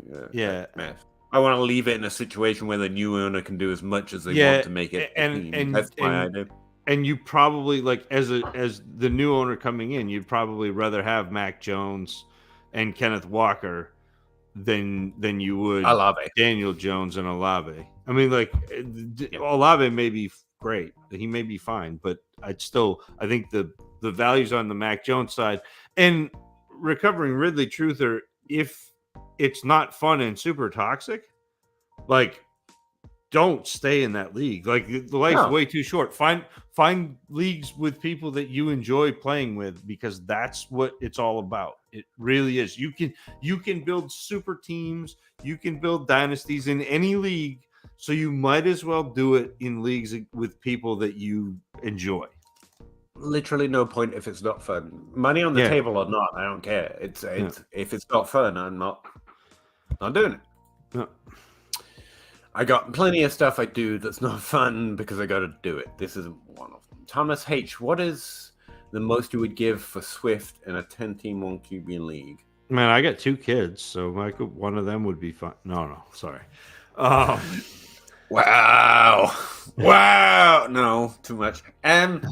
I mean, again, random ruler value 2 firsts, but I'd rather have CD in Dynasty. So it's the same value, but it's not the same value. What would I give to get him? It'd have to be a very particular team where I need... Swift at this point is a value bet, but he's a running back, so I'm probably not. I'm probably not making offers on Swift if I in that situation. And especially where he's already nicked up. Like he said, he's been dealing with an ankle injury for a couple of weeks. Now it sounds like he's going to sit out for a little bit. Jamal Williams is going to play. I wouldn't bet on his points this year, and running backs are points bets. That's If they're not, I want them to score points, or I don't want them. Is John Bosch's ruler, and I think it applies here. I like the idea, but you'd have to snag him at such a decent discount, and I don't think you're getting it. Yeah. He's young and good. We think. Caleb, and we are closing it out. I swear to God. Zach, we're getting towards the end here. People are taking it easy on us, easing up in the comments. I appreciate you, people. Full content. Other running backs are JT, Saquon. Wide receivers are Jefferson, Diggs, Debo, Lockett. Nice. Move Mixon for Sutton and ETN. I don't think you need the wide receiver help. I don't want ETN. I think I just ride with Mixon, but Sutton is a good target. So Mixon, but nice idea. Yeah, I mean, I probably would move Mixon for Sutton and ETN, and then trade ETN for something that I like better at running back. So, like, I think you could move ETN for one of those running backs that we've been talking about that is producing. Addison or James and Robinson. so then you get the Mixon production, but you also add the Sutton production. That's a real good idea. I would do that after I spoke with Zach and he explained it. I would then go and do that. Jason, Elijah Moore and ETN and even swap right now. I want Elijah Moore significantly more. Yeah. Yep. Dynasty, wide receivers. Some roles just never die in Dynasty, and we're always going to lean more. I won't say always because of what's going on with running back right now, but we should, I think. Yeah, should always lean wide receiver. ETN at this point is just a house built on promises. Like, for real, we're far enough. And I know he was injured his first year. Don't get me wrong. I'm not judging the player for that. But Dynasty life cycles are what they are in terms of value because we are sick little ghouls and we will devalue them at a certain point. And those promises are going to start to wear real thin with James Robinson. He's going to do this. This is going to be the year. This is going to be what the year looks like. It's James Robinson's backfield. So, yeah, just putting that in your ear. That's the way I feel about it. You can do you, Jason. You seem like a pretty cool guy. I would like to be you too, but I'm me, so I'm doing me. Peyton Massey just flipped Kamara and Josh Palmer. He did have a good game. That's why he's in all these trades now. All that depth wide finally paying off. Got a Swift. Tyler Boyd doing Tyler Boyd things, so we like that. I mean, yeah, you got an Olivier. That's cool. No, I love this trade. Saquon easily. Yep. Elijah Moore and ETN. Oh, we just did that. I think, honestly, since we're asking it again, or I'm reading it again, value-wise, in most leagues, you probably find them in even swap. It's just not how I value them. So I would do that trade all day for Elijah Moore, in other words. Peyton Massey, what should I look to receive from Montgomery right now? Not much. Yeah. You're trying to package him so you can get something decent. Honestly, that's where we're at with Montgomery. Matthew, Najee Harris trade value in one quarterback, 12-team leagues. Not as good as it should be. Again, most trades I'm probably going to say, nah. He should be one of the 3 or 4 running backs right now who still carry that cachet. And I know it's been a rough season and he's banged up and efficiency Twitter. But Najee Harris should be on that list with JT, with Swift, with Barkley. He's still young enough to get on there. Yeah, and maybe even CNC. Like, that's it. Those are the guys carrying value into next season because of age Twitter, age Dynasty. He's like at the bottom of that tier for me, though. Okay. Like, I still think CMC Barkley, outscores everybody. I think Taylor is better than all of them. Taylor's the next. Awesome. Taylor's the next guy. and then Harris and Swift are kind of in that next. Harris probably above Swift, but in that next. But he's still really good. That's not I a get the knock hesitation though, but that's the way I would go about thinking about his value. I'd rank him in tiers with other players, and then think, what would I want for that player? Because Najee Harris has got a lot of itchiness around. Like if you're looking at wide receivers, I mean, you're looking at like AJ Brown, you're looking at CeeDee Lamb, you're looking at I still think Cooper Kupp is good, even though he's Methuselah, even though he's old. Like I'm still digging on Cooper Kupp and the points. So like he's a player I would be looking at. Diggs again is another one of those older points, but like all of those guys, I'm putting in the same kind of area as Najee. Yeah, 3 firsts. If I'm trying to trade him, I'm probably approaching it that way. I'm looking at that tier of wide receivers, not the Jefferson Chase, but I think they're pretty much that, but with lower value because Dynasty. Gentlemen, that's the way I'm trying to approach trading him, if that's what you're thinking of. Appreciate the pronunciation coming in late there, but I appreciate it. Hey boys, look over here. Close. We're so close. Maybe next week you'll catch it. Open 24 hours. Corey Geyser, good evening, gentlemen. Today I traded Tua, Osborne, and Hamler for Herbert. Awesome. That's bad. Yep, that's a win. Herbert is better than Tua. I was thinking Khalil. That's a win. No, that's a J, not a K. I saw it. LOL. Tyler, the fantasy creator, nonetheless. You guys seem cool. With just it's a you obviously haven't been here long enough. That wears off. Wrong impression, but we're happy to give it. Freakstorm 49er, is this the second question? Yes. Maybe the third. Back at you, man. Jake Wake, Dobbins worth in picks 1. Like if you can get a 23 third for him right now, I think you'd be pretty happy. I think. Did you say a third? 23 first. Sorry. Oh, I thought you said a third, and I was like, whoa. Yeah. 23 first. I would be. House was wrong. There is a way his value goes down. I would be incredibly happy if I got a 23 first for him. Yeah. I think I hold him if you can't, though. Right? Yeah, I mean, once he starts playing again, you ought to be able to get more value. He really hasn't done anything yet. I thought it was a pretty good question, too. Thanks for example. Got a 24 first for Khalil Herbert and Superflex. That is a win. A good idea. I like that over there.